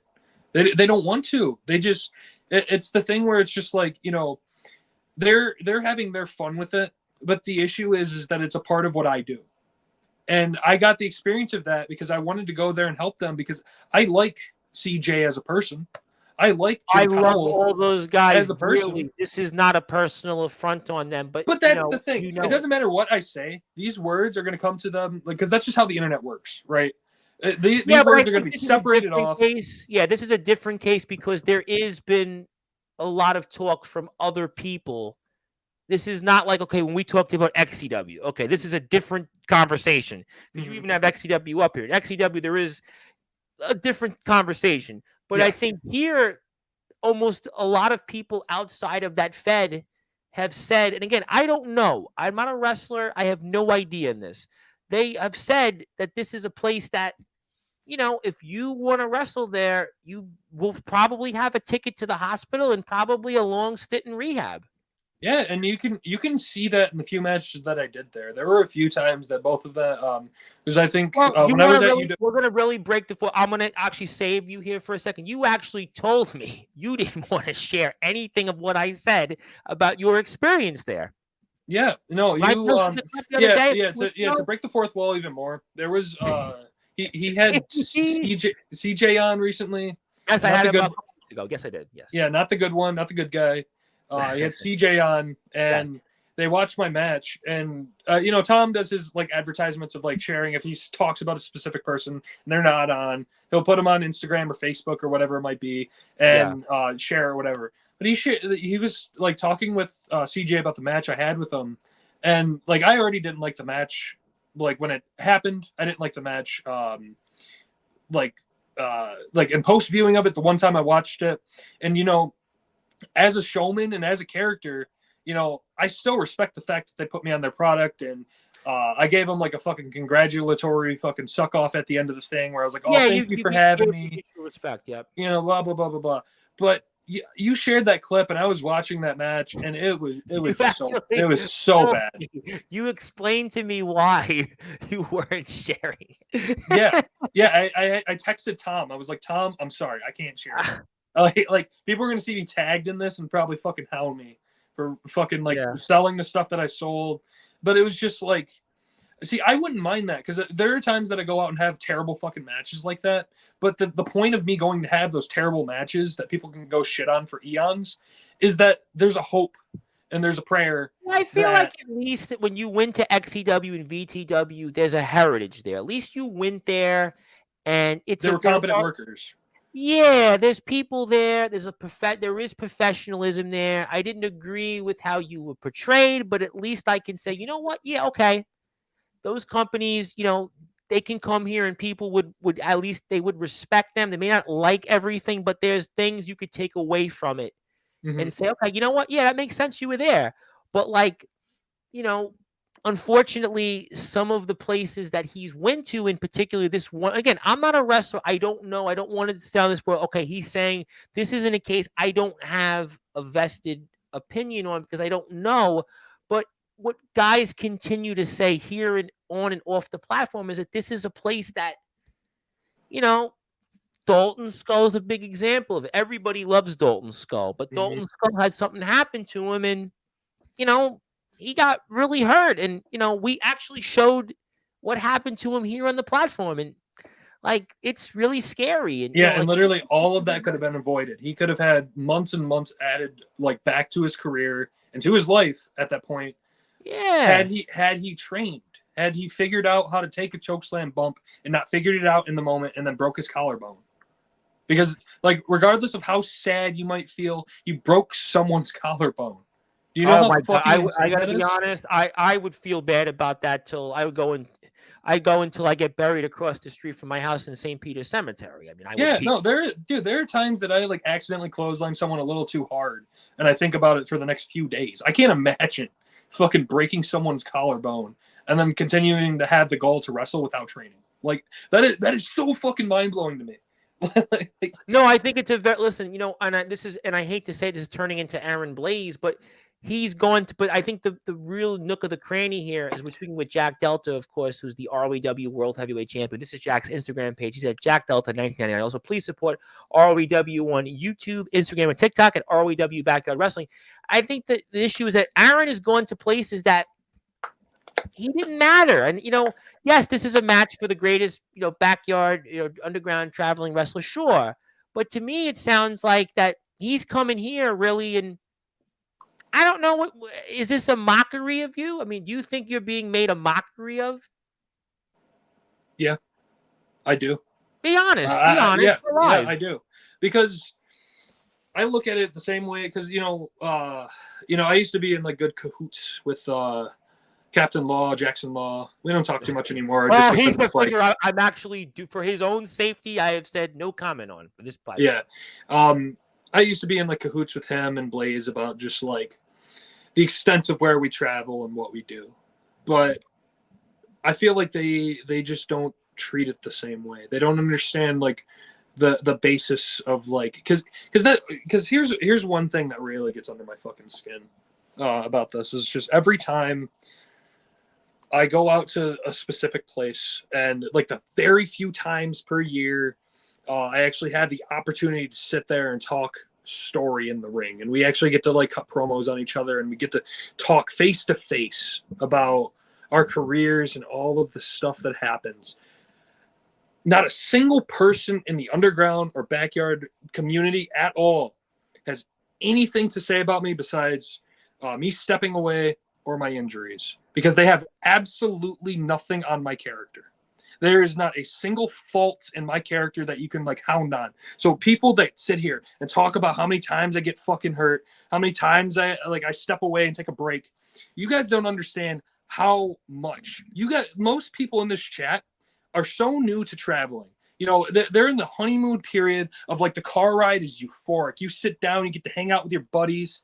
I travel in airports alone multiple times a year, 4 times. Most of the time, it's 4 fucking planes in a row. I'm up for 30 hours at a time. I wrestle 6 fucking matches sometimes in a day, more sometimes. And the thing that gets under my skin more than anything is I burn myself the fuck out. It hurts physically, mentally. I still do this for the experience, for the community, in hopes that everything gets better. But everybody just hounds me for how much I literally break my fucking body down, break my spirit down, break my mind down, and all they can focus on is how many times. Because you want to know something funny? Everybody takes Yeah. the same amount of breaks as I do. But I'm the only person with the honesty to sit there and say, hey, I'm stepping away for a little bit. Everybody has the same fucking schedule that I do. They just don't publicly announce it. They don't share it with their audience. And the fact that I do, I get fucking hounded for it. Because But you're a household name, and a lot of these people are just guys that want to follow in your footsteps, or guys that don't have the 10th of the name recognition. That's why. I mean, No, let's I be get that. honest. I get that, but that's the one thing that anybody can sit there and say that gets under my skin, because I sit here and like I'm a pretty like introverted person, um, but even people in my fucking personal life, I don't talk with like wrestling anymore. It's very rare that I like talk with them about that, because they don't understand. That like they'll never understand my shoes. They'll never understand walking the way that I do. The amount of places that I've gone. I've gone to a fifth of the United States multiple times over, because I visited most of these states multiple times. But all they ever hear is like when I finally reach a fucking point, when I've done like enough wrestling in a certain time period, because it's like pulling back the curtain. It's like the days that I don't wrestle, I work, or I have some type of other obligation. I'm doing something every fucking day.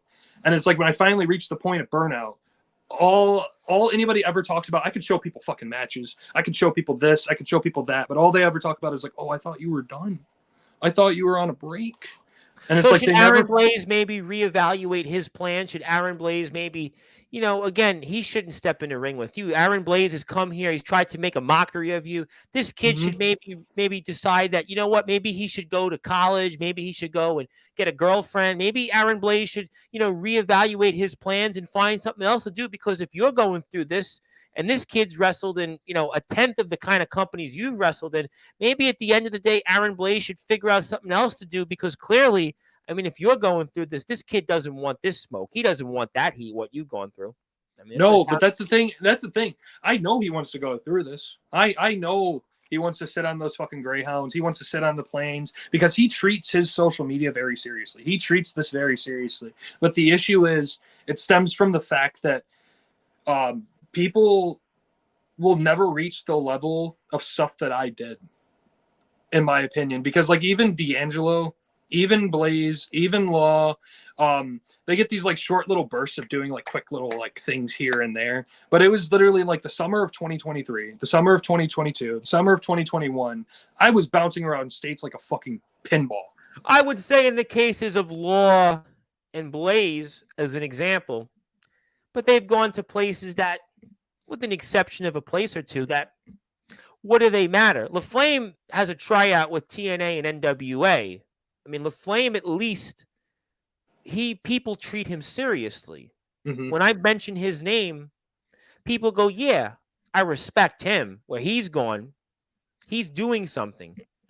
Guys like Blaze, though, what you're going through, champ, what you've gone through and what you've done to put your body through and go to these different feds. You were at ESW Shockwave. You were at MEBW, WCEF, VTW, XCW, TBW. Mm-hmm. You were in some real heavy hitter places. Aaron Blaze, though, has been in some places that, I could make a fed tomorrow and I'd probably get the same amount of subscribers. Yep. I could go put up a mat in front of my backyard in beautiful Staten Island. I'm sure I could probably get 400 views on YouTube, maybe more, because I am a personality. But if I wasn't a personality, I could get those same views. But the point is that he's really, to me, he don't want the smoke from you. LaFlame is a different conversation. He's doing a different thing. He's blazing the trail like you are, but it's a different discussion. And he's not here in ROEW. So it's a moot point at the moment. But I tend to think his journey, he's going through the same journey as you. He's feeling it. No, he'll reach it at a certain point in the future here, where when he gets to a point because I don't actually know how old D'Angelo LaFlame is, but once he reaches the point when he has to fund his own house, he has to fund his own car, he has to fund all of these actual like real life things, and then he has to do wrestling too, where it's just like, oh man, the trip to VTW sounds fantastic. Until you're sitting in the airport for 8 hours. And then you touch down and you haven't slept in 20 hours. And then you have to go hang out with a bunch of people. And then you have to go to the bar. And then you have to like wake up super early the next day and wrestle. And it's like, it's fun the first like few months, maybe a year and a half that you do it. But once you're starting to get into the fucking like year and a half, 2 years, 3 years, and you just keep going and going and going, it's going to get to you. But what's his end? But what is Blaze's end game? He's come into your house. This is the place you've made your home now. This kid's decided to come in here and what a statement he made. I mean, he made the biggest statement of the year in 2024. He came out there and decided he wants to come here and he's trying to take away everything that you've worked for, Not everything that you've done in this sport. I mean, that sounds to me like what he's trying to do. No, he's disrespecting me is what it is. Because not only that, right? Not only does he parade around with all of these companies, all these false fucking accomplishments. He came out and I offered my hand. And then he turned his back on you. Yep, he turned his back on you. And then he hit me. That's what really stung. Because it's just this like backwards logic that I've always had with everyone that I've like shot on all tonight, that I've always had these opinions about, where it's just like they take all my advice, they crumble it up, and then they throw it back in my fucking face. Blaze, understand that regardless of however CJ Black decides to like take the spotlight away from us being out there with us, when I stand face to face with you, that though? How are you going to handle that when CJ Black, the 7-star superstar, a man that has zero love for you, and I'm sure he's got no love for Aaron Blaze on top of that, he's going to be moderating this good guy gossip? But I mean, to me, I don't even know, how are you going to get a word in? I mean, how are you going to be able to handle that? I honestly don't know. That's something that I'm just going to have to deal with. I will say, CJ, I'll let you get your little like quips in, because I'm sure you're going to talk about how you beat me, right? I'm sure you're going to talk about this championship's supposed to be yours, blah, blah, blah, blah, blah. But understand, when it's my time to talk, it's my time to talk. And if there's going to be an issue there, I'll settle it in the ring right there. I have no issues with that. And that's the same thing for Blaze. I know Blaze is going to have a lot to fucking say. But when it's time for Daddy Delta to talk, quiet the last 45 minutes. I mean, I'll put the comments up shortly, but he's been very quiet. I mean, when you were not here when James Taylor's spot, he was commenting, he was here, and he's been real quiet tonight. Rather interesting, interesting because when UWA gets brought up, Aaron Blaze is always popping in the chat. When other people here, XCW, Aaron Blaze was popping in the chat. He wanted to certainly hear what his old promotion had to say, but you've been giving him some real, I guess, dose of his own medicine. Maybe the medicine that I guess they didn't give him in Indiana. He's certainly not getting that medicine in Tennessee. They're probably, preaching and telling him he's the greatest thing since sliced bread. He's blazing a trail that nobody else has. They probably have selective amnesia and have forgotten everything you've done in this sport. I mean, it seems to me like maybe you got the wrong guy that you're wrestling to be the greatest backyard traveler. Maybe it should have been LaFlame instead. At least that would have been, people would have said, you know what? Yeah. All right, that makes sense. Maybe we got the wrong guy. Do we have the wrong guy wrestling you? No, not yet. No? Not yet. Because that's the beautiful thing about this championship is every single match matters. It's quality over quantity. The thing that I've preached since I left Tennessee. Is Aaron Blaze quality, though? Is he quality? Is he JX? I mean, JX, you have a history with him. He's traveled. Is he? Because for as long as I've sat here and I've shat on Blaze, right? He is a big fish in a small pond. Every single time he's gone to all these butt-ass companies and he's had all these opportunities, people are tuning in for Aaron Blaze. It's just unfortunate that he came here and people tuned in on Sportswire. I won't lie. He comes here, and the one time he was here, people tuned in. There's no question about it. I won't disagree with that. Yeah. So I don't view this as just some like wasted title defense, some opportunity. This is perfect for storytelling. This is all I've ever wanted, because as much as I sit here and I talk shit on it, you look at it from a different angle, right? You get a kid who, for all of his life, has loved wrestling. He's traveled all over the country to do it, regardless of the quality of companies that he's gone to. And he gets to go face to face in a proper company with proper editing, and it actually gets uploaded in ROEW, where he goes face to face with someone he used to watch as a kid. He used to be a commenter in my comment section. He believed in everything that I did, enough that he was able to sacrifice his own money to get on a Greyhound and go to Michigan and walk through those curtains, and unfortunately hit me in the face, and he has an opportunity at this world championship right here, right? And regardless of how much I have these opinions of him, I want it out of criticism that I want him to get better. That's what I want from this match. I want this match to be something special. I want every single match, every single chapter of these defenses to be something. You had two of the greatest matches in the history of the backyard and the underground this year, and CJ Black, it's a 7-star match. You're a part of it. And JX, I mean, I'm going to give you the certificate before we sign off and get to comments. I put the match in the Hall of Fame. That match is in the Hall of Fame of Sportswire. It's the first match to have ever been in the Hall of Fame. Today is ROEW Day. I think this is the greatest week in ROEW's history. Yeah, but you've wrestled some amazing opponents of late. And can Aaron Blaze, can he live up to those pressure of those opponents? I mean, you've wrestled CJ Black multiple times. You've wrestled guys like JX now. And Aaron Blaze, again, it's easy to wrestle Voldemar and JD Mercer. It's easy to wrestle, who was it? Eagle. Yeah, who is it? Yeah, it's easy to wrestle a bunch of guys. It's easy to wrestle a bunch of guys in masks that all look the same, and they cut the promo in the same spot. Did he wrestle ET? I mean, yeah. Seriously, who did he wrestle? I mean, seriously, the people he's wrestled is great. You know, he's great. You know, okay, he wrestled Chris Jones in XTW. I give him that. He wrestled Chris Jones in XTW.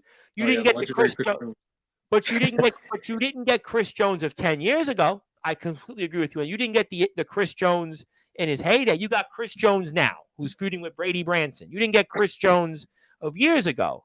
But you still got Chris Jones. But the point is, points taken, is that he's coming up against you, and you just wrestled, again, pound for pound. Say what you want about those names you wrestled. Pound for pound, the two of the best wrestlers today in the backyard and the underground circuit. Can this kid hang with you? I don't know. I don't know that question. That's something we have to see. And I'm not going to talk him down because there's entirely the possibility that I completely underestimate him. And he's an underdog that no one's ever seen before because no one's tuned into CBW before.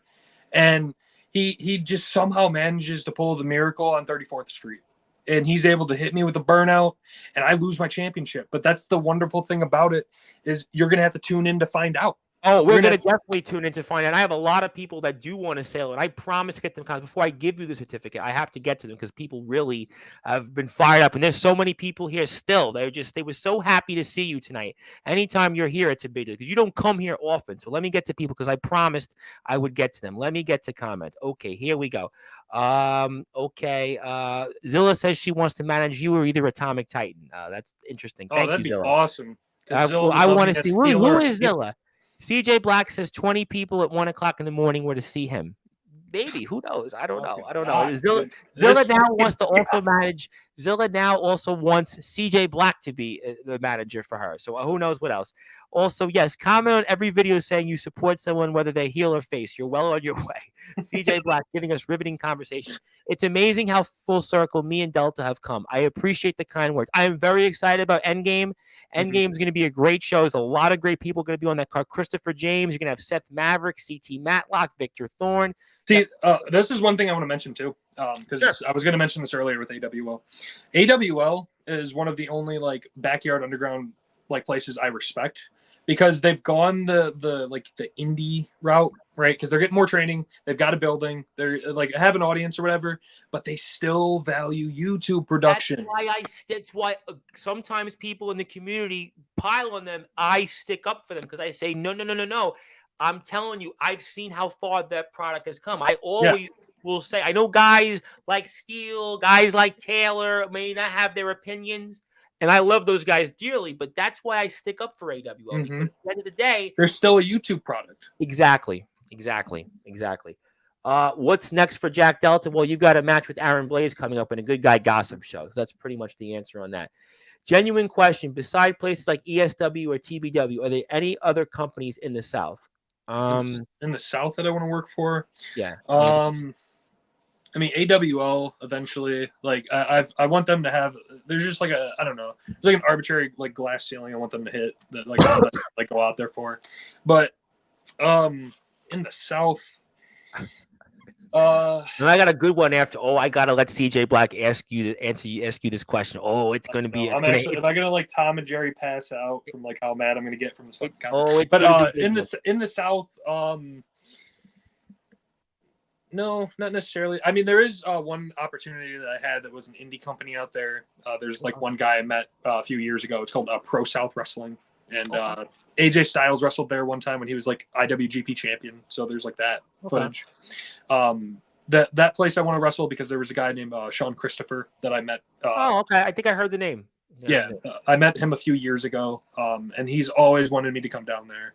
So if I'm ever in that Alabama area for any reason, they definitely have hit that place AWL has Spartan Pro Wrestling that they're working with. Also another indie pro company. There's a couple of them. Spartan Pro is very good.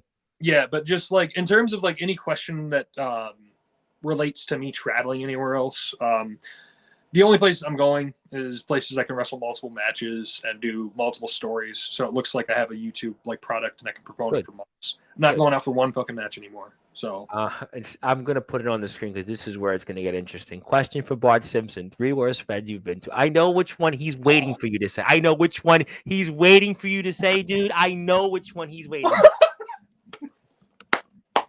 Oh, fucking hot seat. All right, first off, Bart Simpson. That's mean.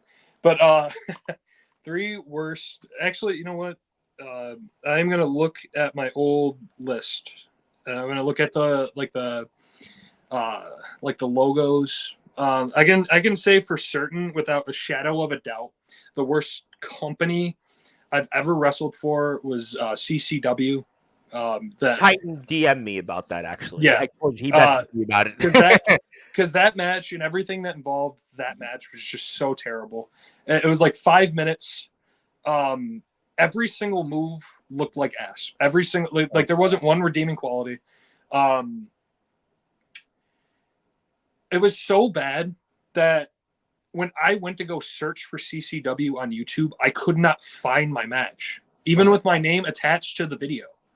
I had to like backwards link, like go through like DMs to find the match itself. That's why I never shared it, because it was like it's so like YouTube buried it, so I didn't even have to. Oh my god! Yeah, YouTube buried it, so I didn't even have to like deal with that. Let's see, I gotta like dig through my archives here, but other ones, CBW 100%. CBW was like. CBW is like, you know, like I get when people are like, oh, Jack, you're taking a break again. CBW, every single time I went there, I got home and I'm like, damn, I really don't want to wrestle anymore. I've got to be honest, that might be, if I were to say companies on this platform, leave aside like the knucklehead, like Triple W thing, but like I think if you asked the Sportswire usuals what their least favorite company, that would probably win it. Like, no, it's just the production for it. I don't understand how the production for it is so fucking bad. It's like the person who records it has what's the handshaking disease? Parkinson's. It's like the person who fucking records it always has Parkinson's. Some of these companies, I don't get it. Like the VHS quality and the cloudiness. I just don't get it. I just don't understand how difficult can it be. I mean, you know, I have Legendary Backyard Wrestling coming on tonight, and their video quality is like really damn good. I mean, like it's not that difficult. I don't get, like Ace Reed has great quality. I mean, I don't. Yeah, you know. And they somehow sit there and just butcher it, dude. And it just makes it so unwatchable and so terrible to be like a part of, to say. And then UWA, I knew that one was coming. Yeah, I knew that was coming. I knew that one was coming. I knew that one was. I will say they have to improve the video quality. The video quality, I told Aaron this evening, and I love the guys, but I mean, I'm actually trying to be very, which is unlikely, but the guys have been, I can't say a bad word about them. I really won't, but I will say the video quality is not very good there. It's just not. And then I'll also additionally throw any of the company, because like, I'm not necessarily going to say these matches are bad, right? But I will say anything that I pre-taped a match for in one specific arena, and then it was used for another company as an excuse to like say that I wrestled for them, I'm throwing that in there too. So like VCW, never heard of. BTW, kind of maybe heard of. NGJPW, love the guys, love the company, but like I didn't technically do actual work for them. BYCW, like all of these companies that pre-tape shit for, I don't count anymore, because it's like I didn't really work for them. You know what I mean? Right. So like any of those, I'll throw in there too. like I'm disappointed in other runs, but I wouldn't necessarily say like. Well, I said I was disappointed in your XCW and VTW run. I got to be honest. I know Chase was here last week and he loves you dearly, but I did tell him, I was like, listen, I got to be honest. I watched your match with him. I still was disappointed in the VTW run. I just I'm sure Chase will fucking text me and be mad at me, but that match was but. No, it was good because I wasn't I wasn't a big fan of how it came out and like what it looked like, and to me that run. I mean, I don't want to spend a dead horse on it. It's already been done. I just didn't care for it. XCW was what it was. I think to me, TBW, and I'm not saying because people can say, oh, he's a TBW homer. No, TBW to me, at least they hit the good points. I mean, they promoted you well on the announcing team. I felt the TBW guys, they did right by you. I know it wasn't as good as it should have been, but I think they did right by it. I'm not saying it because, yes, these are guys that are friends. I'm saying it because I watched the products. I wanted to see you do well in XCW. I wanted to see you. VTW, I was so pumped for. And I was like, that was really, to me, I don't want to go into it because people want to really talk to you. Yeah. Titan said he was the champion, the useless title. He mentioned it. Wow, he held them both, too. Look at that, dude. Oh, my. I know this match will be the most viewed match in all of backyard and underground wrestling this year. You and Blaze. Yeah, he might be right. He might be right. Yeah, I mean Blaze can promote himself. He's a big promoter. But this guy's got even a bigger follower, and he thinks he could top it. But he's not in your company, so don't know anything about it. I don't know. Michigan's always open, man. Oh, I'm sure that James Taylor knows who D'Angelo the Flame is. They actually were in a locker room. They were at the Resurrection TBW show last year, so they know each other. James was in the locker room with them. I think it's actually stupid that untrained people are even allowed near a wrestling ring. Yeah, I mean, you got to learn eventually. You know what I mean? Like untrained people are going to get a ring and do it or whatever. But the issue is when they just never evolve.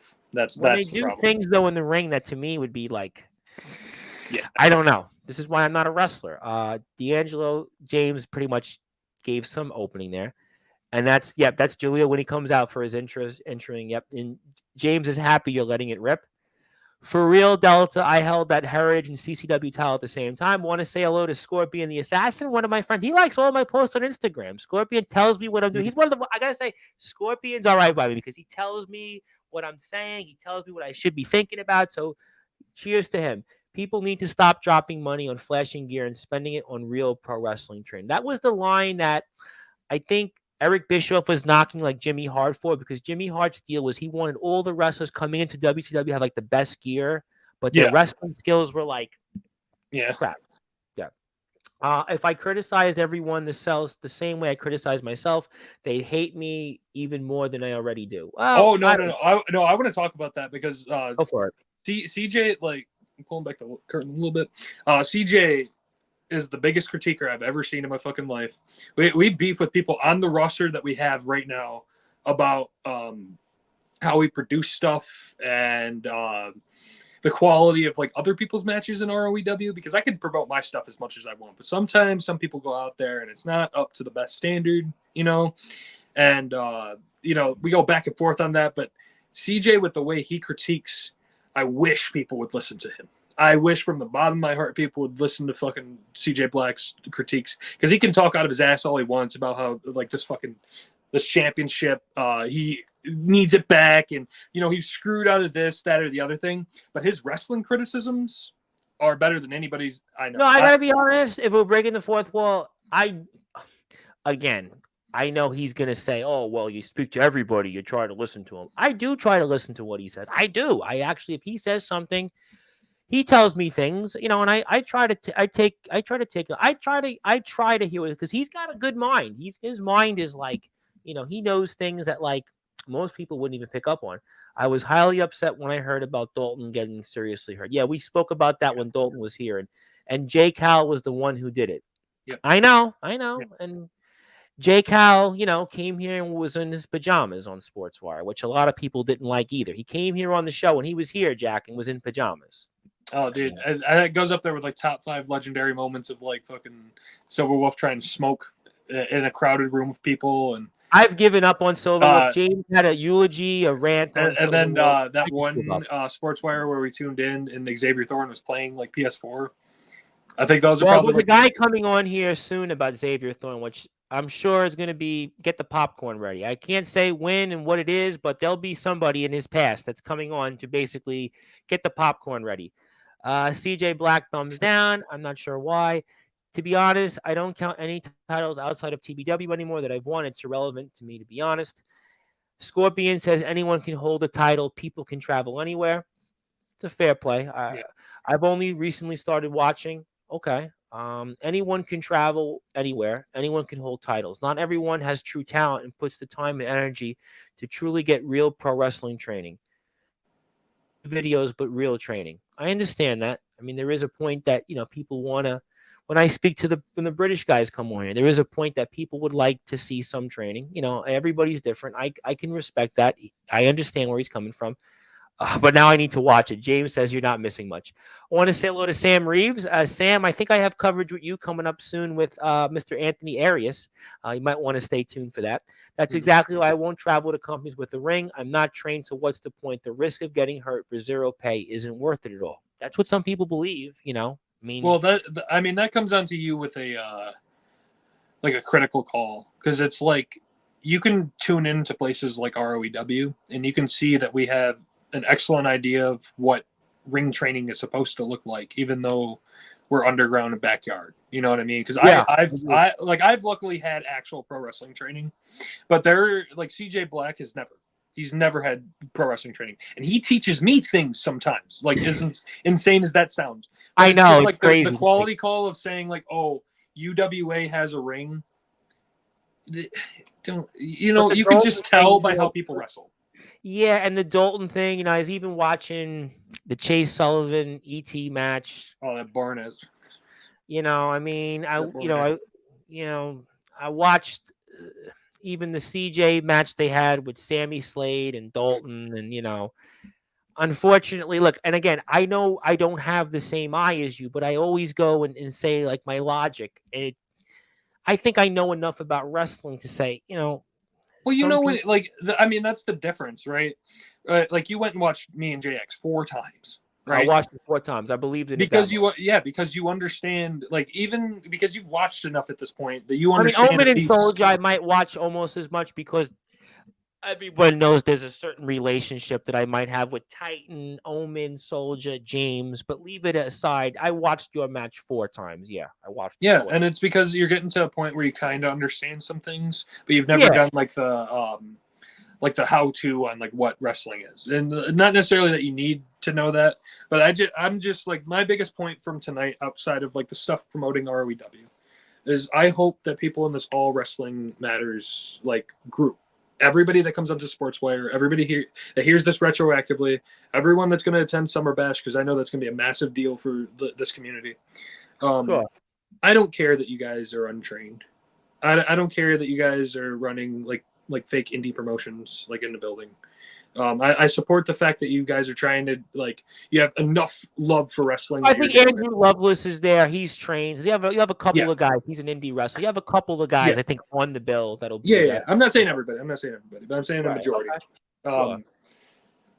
Continue to evolve. That's all I ask of you. I'm not asking you to sit here and drop $2,000 like I did for pro training, right? I'm not James sitting. talks about it all the time. He got ripped off. I mean, there's a point to that. I understand where you're coming from. Yeah, like, I'm not asking you to sit here and like go get professionally trained so you can wrestle in a backyard like with a bunch of idiots like I do, right? But all I ask of you is that if you're going to be a part of this community, really look at your stuff. Really understand like what separates a match of like JX and Jack Delta from a Chase Sullivan or a Fletch or like any of these. Fletch like claims to have had 6 years on the Indies, and I watched him in the Extreme King, and I'm like, you really have 6 years in the Indies? I mean, I hate to say it, but like, he's really I watch his work, and I'm like, you really indie trained? Yeah, that's what I mean. Like there's just so many people that like they just think that they're involved enough, or enough people like them, or they get into a position of power far enough that like they're owed something. They're owed like a participation trophy, or just like a certain amount of respect for being a part of this community. And I say to that, you have to earn your spot in this community if people actually want to work with was saying on Sunday's show. He talked about it. You were there too. He talked about like, that there, are guys and there are other guys. There's separation, and I think that there is a valid point to tonight. What you said, I think for some people it might get turned off, but I think it's refreshing when guys like you come on here who have meant so much to this sport. I look at it like, be honest. Thank you for speaking up. I think that, like even Chase Wakefield spoke last night. Some of the things I don't know what I thought. Other things I thought, okay, he's got a Mhm. reason to speak. I think to me that's why this platform is what it is, because I do think you're right. I do think that there are people that are here in the movement, and I think they're here. And I don't know what their abilities are. There are other people that are here, I think, because they truly have skills. They want to do something special. There are guys that are in the movement because they're friends with certain people. Yeah. And I understand. I work in the world of politics. I understand how it goes. I get it. I know how it works. But there are people like you. If you speak, you have a very powerful pulpit. And I think tonight we're here 2 o'clock in the morning, and like 30 people are watching right now because they know what you mean. They know. Listen, I say it all the time. You and Ledger, to me, are the two most important in the backyard of the underground to have come on this platform because of the magnitude of what you guys have accomplished. And I think that's why it speaks volumes that people are here. Is that an MEBW title in the background? Yeah, actually, I can show you that real quick. Sure. I'm just but- running through comments. Not a big Yeah, deal. no, I got you. I actually have two titles in the background hanging on my wall. I've got this one's all busted up, but I've got this is the old MEBW All American. I see. All American. Yep. Yeah, and this was our this was our main mid card title. This was kind of our workhorse, like proving ground title.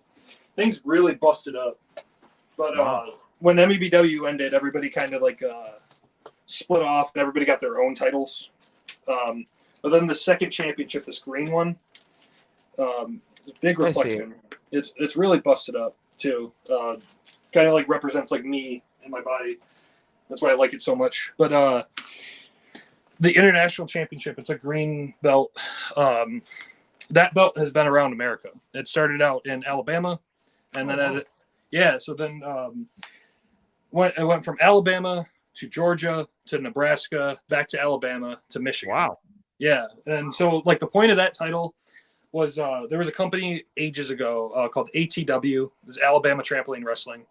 I think it came up in one of those shows. It actually maybe Tilly mentioned. I did hear the company's name. They still kind of run. They kind of weird in the indies and stuff. They do their own thing or whatever.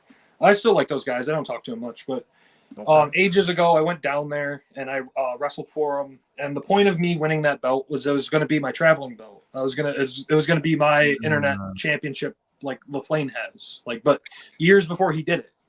But what ended up happening is the run never got aired because of how botched the airing for the stuff happened. So I never won the title, so I couldn't parade around with it. So, but I still own it. So it's just kind of hanging on my wall now. Interesting. Well, in my opinion, I think it's time for people to come to you, Delta. They say it's lonely at the top. No, it is. Aaron Blaze has come to face you. You didn't go to him, and there might be more. Look at how many people. Yeah, it was 8 people tonight that called and said I want to wrestle in ROEW, and I think that speaks volumes. For the first time, it was different. ROEW tonight to me was different. It's obviously ROEW day on Sportswire Radio, and I just think it's so different tonight. Tonight felt like ROEW to me. I think ROEW legitimately now, in terms of the engagements, is right up there with a lot of these companies. I think tonight felt different. Tonight definitely. Yeah, and that's the thing too is you have to realize in terms of a fan base and how long ROEW's been around and for how infrequently they posted for a while, how much engagement and how many times you hear ROEW now. It's the place to be. I mention it all the time on Sportswire. I mean, I always try to mention. I try to work everybody in, but I always work in ROEW. We got that in there. I think I may know who this is, but I'm going to say no comment. Watching UWA is always very nerve-wracking. Their bumps, their moves always look like they're inches away from a Draws D'Lo Brown incident happening. Yeah, that's the same thing. Who has the best production team? Best production team? Yeah.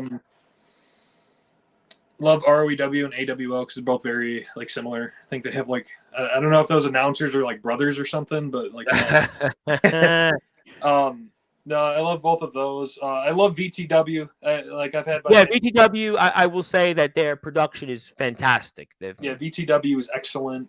Um, trying to think what else We got exists. TBW. You can't go wrong with TBW, yeah, TBW is good. I like TBW.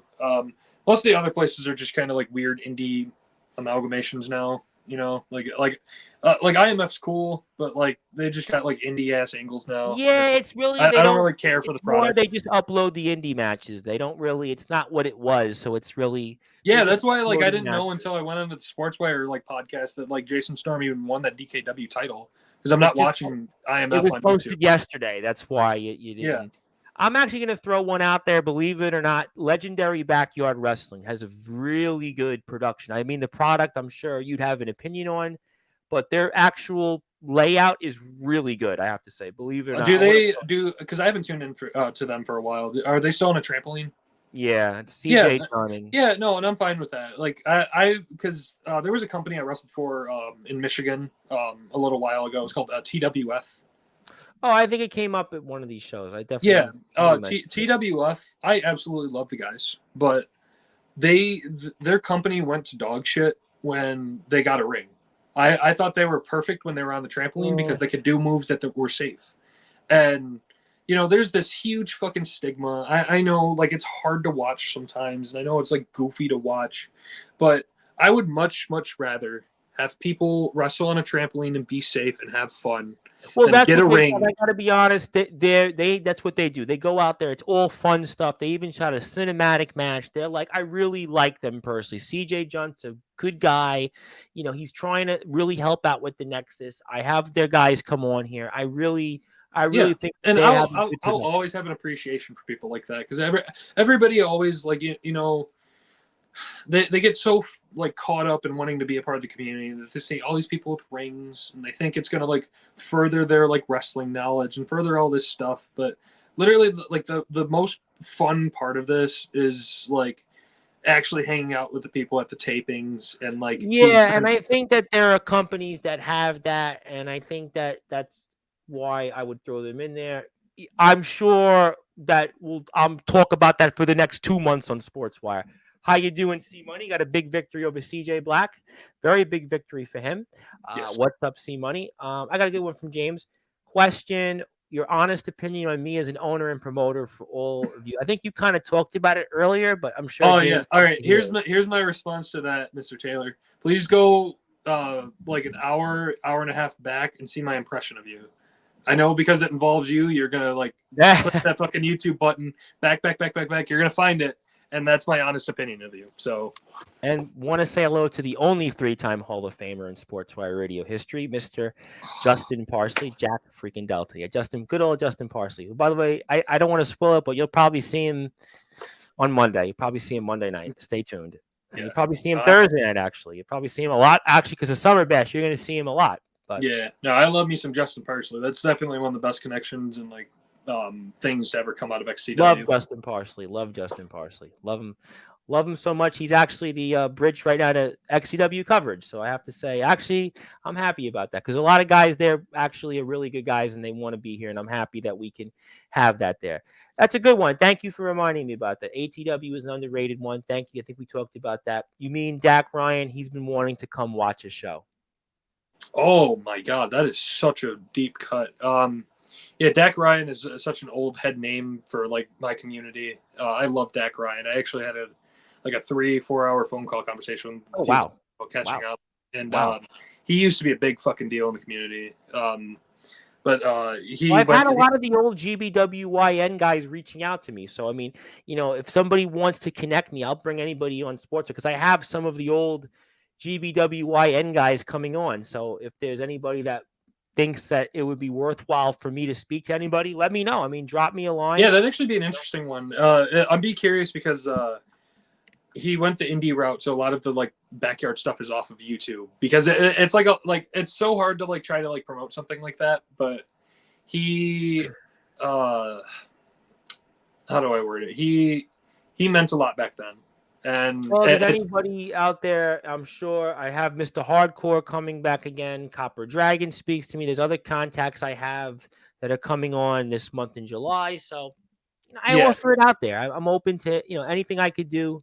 I would certainly do that. And yeah, I mean, I think there's a lot of value. Copper Dragon always says that trampoline. There's a lot of value in trampoline wrestling. Copper Dragon always says it, that there's a value in trampoline wrestling, and I think that if guys are having a good time, I don't think that people should go out and knock it. I think there's a lot of good things to offer, and people are just having a good time. God bless. But was little A there? What was little A there? I don't know, maybe. But I got to give you something before I get to a few final thoughts. I want to finally give this to you, because I have not got a chance to the entire evening, and I want this because it's been a very special day for you and this company. And this is officially your match going into the Sportswire Radio Hall of Fame. So I want to give this to you. I'll give this to management as well, but this is the first match that's officially going into the Sportswire Radio Hall of Fame, and I wanted it to be special. I think it's the right time. Like I said, I watched the match 4 times, and I think it's been a great day. It's been a great week for ROEW, and I wanted it to be a little special. And I'd obviously like to give this to you. I'd like to give it to JX and the management. And I want you to have this as a token of appreciation for, all that you've done for us, all that you've done in the ring. And I believe that this is, to me, to have this is the first one to be inducted into the Hall of Fame. I think it's, to me, very well deserved, and everything you've done in this sport. I know you talked a lot about tonight about the journey and all the stuff you've went through, and I can't imagine what you've gone through. I appreciate all that you've done for us, and the blood, sweat, and tears, and going out there and trying to make a difference for people. But I do, despite some of the things you might have heard said tonight. In fact, I try 80% of the time to honor everybody in the yard and the underground, yourself certainly included. And I want you to be the first one to have this. And I really believe that, this is important. And I believe what you've done for this community. I truly believe, without even knowing it, you did create a movement. You were the only one really to go out there and travel the way you've done in modern history. You even did that during a worldwide pandemic. And I think that this match in the magnitude, I think in a lot of ways, this is the match that's going to put ROEW going to where it's going to hit the big numbers. I know CJ and you had the 7-star match, but I think this is the match. And I think what's ahead in ROEW, based on what you said tonight, where you are, I think this match is going to mean a lot more than maybe the outcome of the match was. And I think this is why the match should be the first one to be inducted into the Sportswire Radio Hall of Fame. And that's why it's chapter 1 of many, many to come. No, and I do want to say I appreciate every time that I come on the Sportswire, because I know it's infrequent. It's worth it, because you know what? I'll be honest, it's good you do it that way, because again, I love certain guys, but they're here every time. People know Omen's going to be here. People know Soldier's going to be here. Justin's going to be here. People know that Anthony's going to be here. People know that Mac 10's going to be here. People know that James is going to be here. People know that certain people, Craven Rage is going to be here. People know that Sean Jovi, not as much, but people, there's certain guys. Yeah, there's a Brady bunch of people that come on, and it shows in the picture. It does look like the Brady Bunch. When guys like you come on here, Jimmy Controversy comes on a few times. Gabe Sayers, by the way, who's gotten really big. LaFlame. I think it's really it's a big deal. There's certain people, there's this aura, and I think that you are one of these guys in the backyard. And when you come here, Titan's been here a lot. I would say Titan, I throw it in the same category. Titan and Josh, I mean, they're in the same category with, Omen, Soldier, the rest of the usuals. But it's guys like you, guys like LaFlame. I would say Jimmy Controversy, Gabe Sayers, when they come in, certain guys that's there's a mystique in the backyard and the underground that come here. We don't see you often. So when you come here and speak, it doesn't matter if it was 2:00 in the morning, I'm here, Yeah. No, and that's one thing. I will 2 notes. One, I do appreciate every time I come on here. It's I always set the standard of a new type of certificate, because it was the first time I came on here, I got my own day. You got the day. Yep, you got the day. And then and then it's now I set the precedent for the matches. But no, the other thing too is there's something so weird about my audience that follows me, that a lot of them are vocal, right? A lot of them will message me and say that they've seen my stuff, but there's just this weird I always allude to it on social media, but there's just ghost audience. that like always watch and hear what I do, but they never interact with any of my stuff. So it's like I always get this weird like extra bit of like numbers of like people. I never know who they are. They never interact with my stuff. They never tell me that they like tune into my stuff, but there's just always that extra little boost of people. It's always so strange. Well, I think it's great that you're here. I think that you mean a lot to the community. You're always here. I know you watch these shows. I know you tell me what they mean, but I think that like it's good. Listen, I don't ask you to come on. When you want to come here, the floor is open because I know you're a very important person, and I think that when you are here, there's a magnitude to it. There's certain people I think like when they want to be here, like you, Jimmy Controversy. I think, the Tribal Cheese, RP Davis. There's certain people like I don't ask because I know that when you want to speak, it's a magnitude. LaFlame's another one. LaFlame, because I know he's traveling. I don't want to ask, hey, you want to come on every day? Because guys want in here every day, but I don't think it's like, Aaron Blaze, I think will become a guy like that because he's been here once. He'll be back again. But like certain people, I just think you mean that much to the community. That's why, guys are up right now at 2:00 in the morning. He's got a show tomorrow in Alabama. He's here with you. James Taylor was supposed to be in bed, but said, he had to go and watch the show tonight. Guys that wanted to be here, like they're here because you mean so much to people. You just mean, I can't stay enough. I could be here. Oh, wrong. There we go. Wrong thing I wanted to remove. I wanted to take this back on the stage. But the point is, like, I just think that you mean so much to people. And I think that that's why people are so loyal to you and, what you've meant to this sport. I can never do enough to thank you. No, I appreciate that audience. I appreciate everyone tuning in, especially this late. Because like I knew it was not necessarily a risk, but it always is interesting. Well, for me, I'm up anyway, but I'm sure a lot of these people here, I don't really sleep much, but a lot of these people, I'm sure, probably would like to be somewhere else. But I think the magnitude of you being here, I think it means something to people. And, before I get to closing thoughts here, I want to ask you then, do you have any final words for Aaron Blaze? Final words. Final words for him. Final words for Aaron Blaze. Aaron, I can't iterate this enough in words. I know you're probably going to see this on social somewhere. I'm glad you finally made the trip. I'm glad we finally have a place where me and you can work magic in a ring, and it's going to be viewable on YouTube.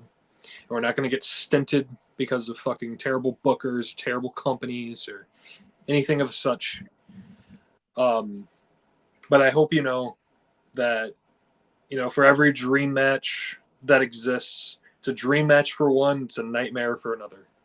Because the second we actually step in the ring and the bell goes off and it's time to actually wrestle and reality sets in that you're standing in the ring with Jack Delta, regardless of like how much you want to try to shit on my name, you are in trouble.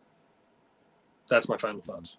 Ooh, boy, what a way to end quite a day on Sportswire. And if you even want to buy a Jack Delta shirt like mine, get the updated one, T Public page. And if you wait, you get a discount, $16. And apparently we had to void that checkout. Forgot to add your win bonus from the finance department. C Money will be no money if I ever see him face to face. Interesting, Mr. Titan. Now, that's an interesting comment.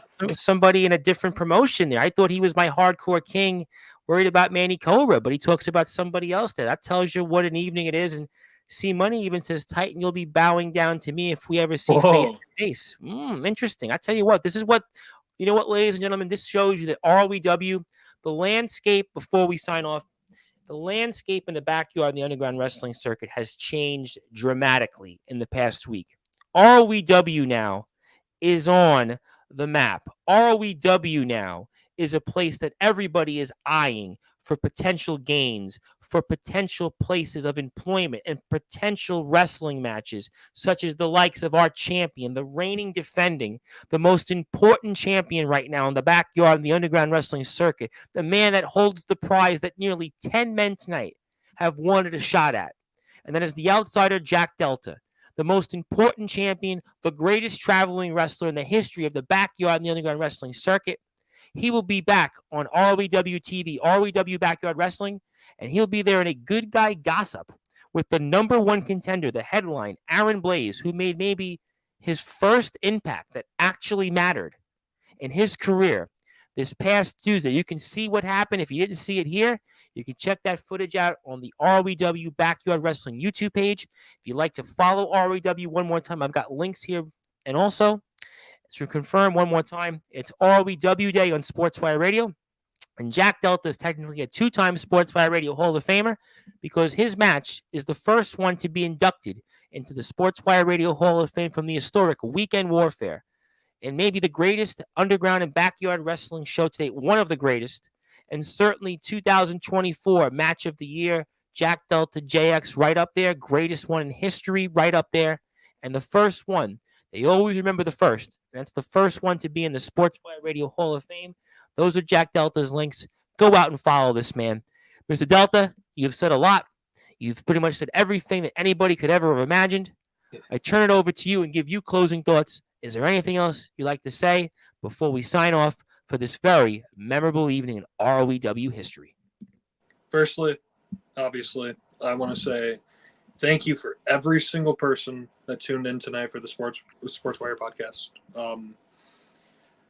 Every single word, every single criticism, every single thing that I've ever said is partly due to you watching this video, every video I've ever been in, giving me all the support, regardless of how tired, regardless of how beat up I am, traveling the country, going to all of these places and getting the experience to share with you people, hopefully telling a story, hopefully letting you people tune in and see the different types of stories and ideals and ideologies and different people I get to work with and all of these different arenas, all of these different places. I couldn't do any of this without all of you guys.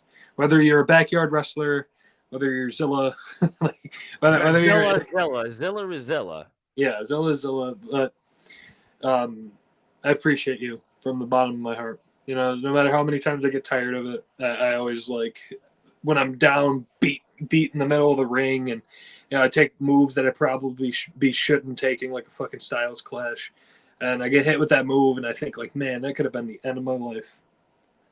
I think, man, I'm really doing this for all of the people across the years and years and years of supports through Instagram and Facebook and YouTube and Snapchat and all of these different places. You guys have given me a platform to be myself when I don't have the opportunity to do that sometimes. So I appreciate you guys for that. And then other closing thoughts.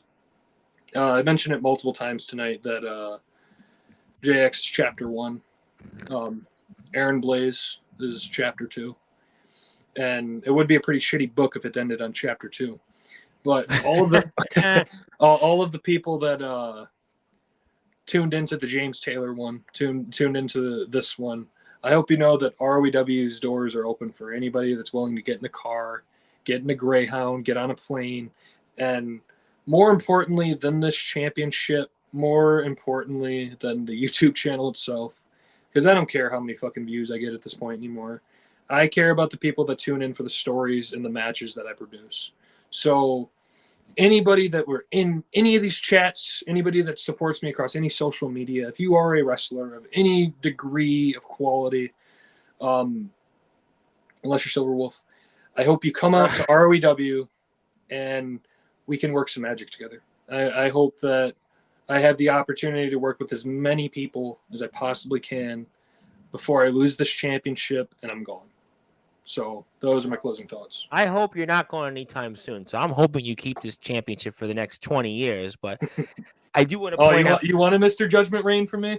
I would like a run that was similar to you and Ledger. Yeah, I mean, because I think you would be a better champion to see than Judgment holding the title. Because I think Judgment, I think he wrestles the same people he wrestles in the same promotions. But I'm sure I'm going to get shot again for that. But that's my opinion on it. I think it's all the same cycle. But I do want to move on to a positive note. ROEW has gained 3 more subscribers since I last put this up on the page. That tells you that tonight was a big night. 7 subscribers alone, I think, since you came on. So a lot of new subscribers from ROEW. So this was definitely a great day. I'm glad that people that came here tonight actually hit the sub button for ROEW. So if you're out there for the first time, Continue to support them. You want to support us. I'm at Sportswire Radio 6579, but most importantly, support the guys.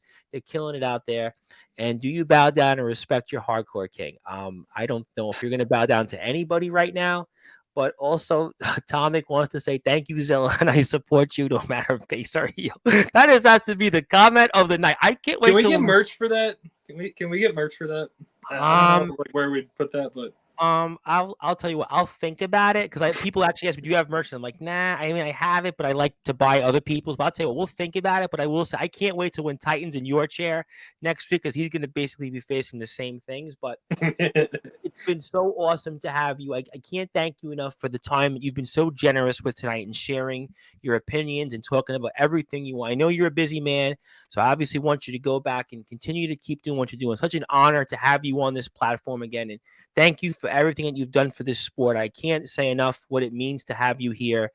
And I look forward to seeing you whenever the next time may be. And keep up the great work. Congratulations on all the success. And I just want to say that there wouldn't be any movement without someone like you, sir. So I look forward to seeing you here very soon. And congratulations on being a part of the first match to be inducted into the Sportswire Radio Hall of Fame.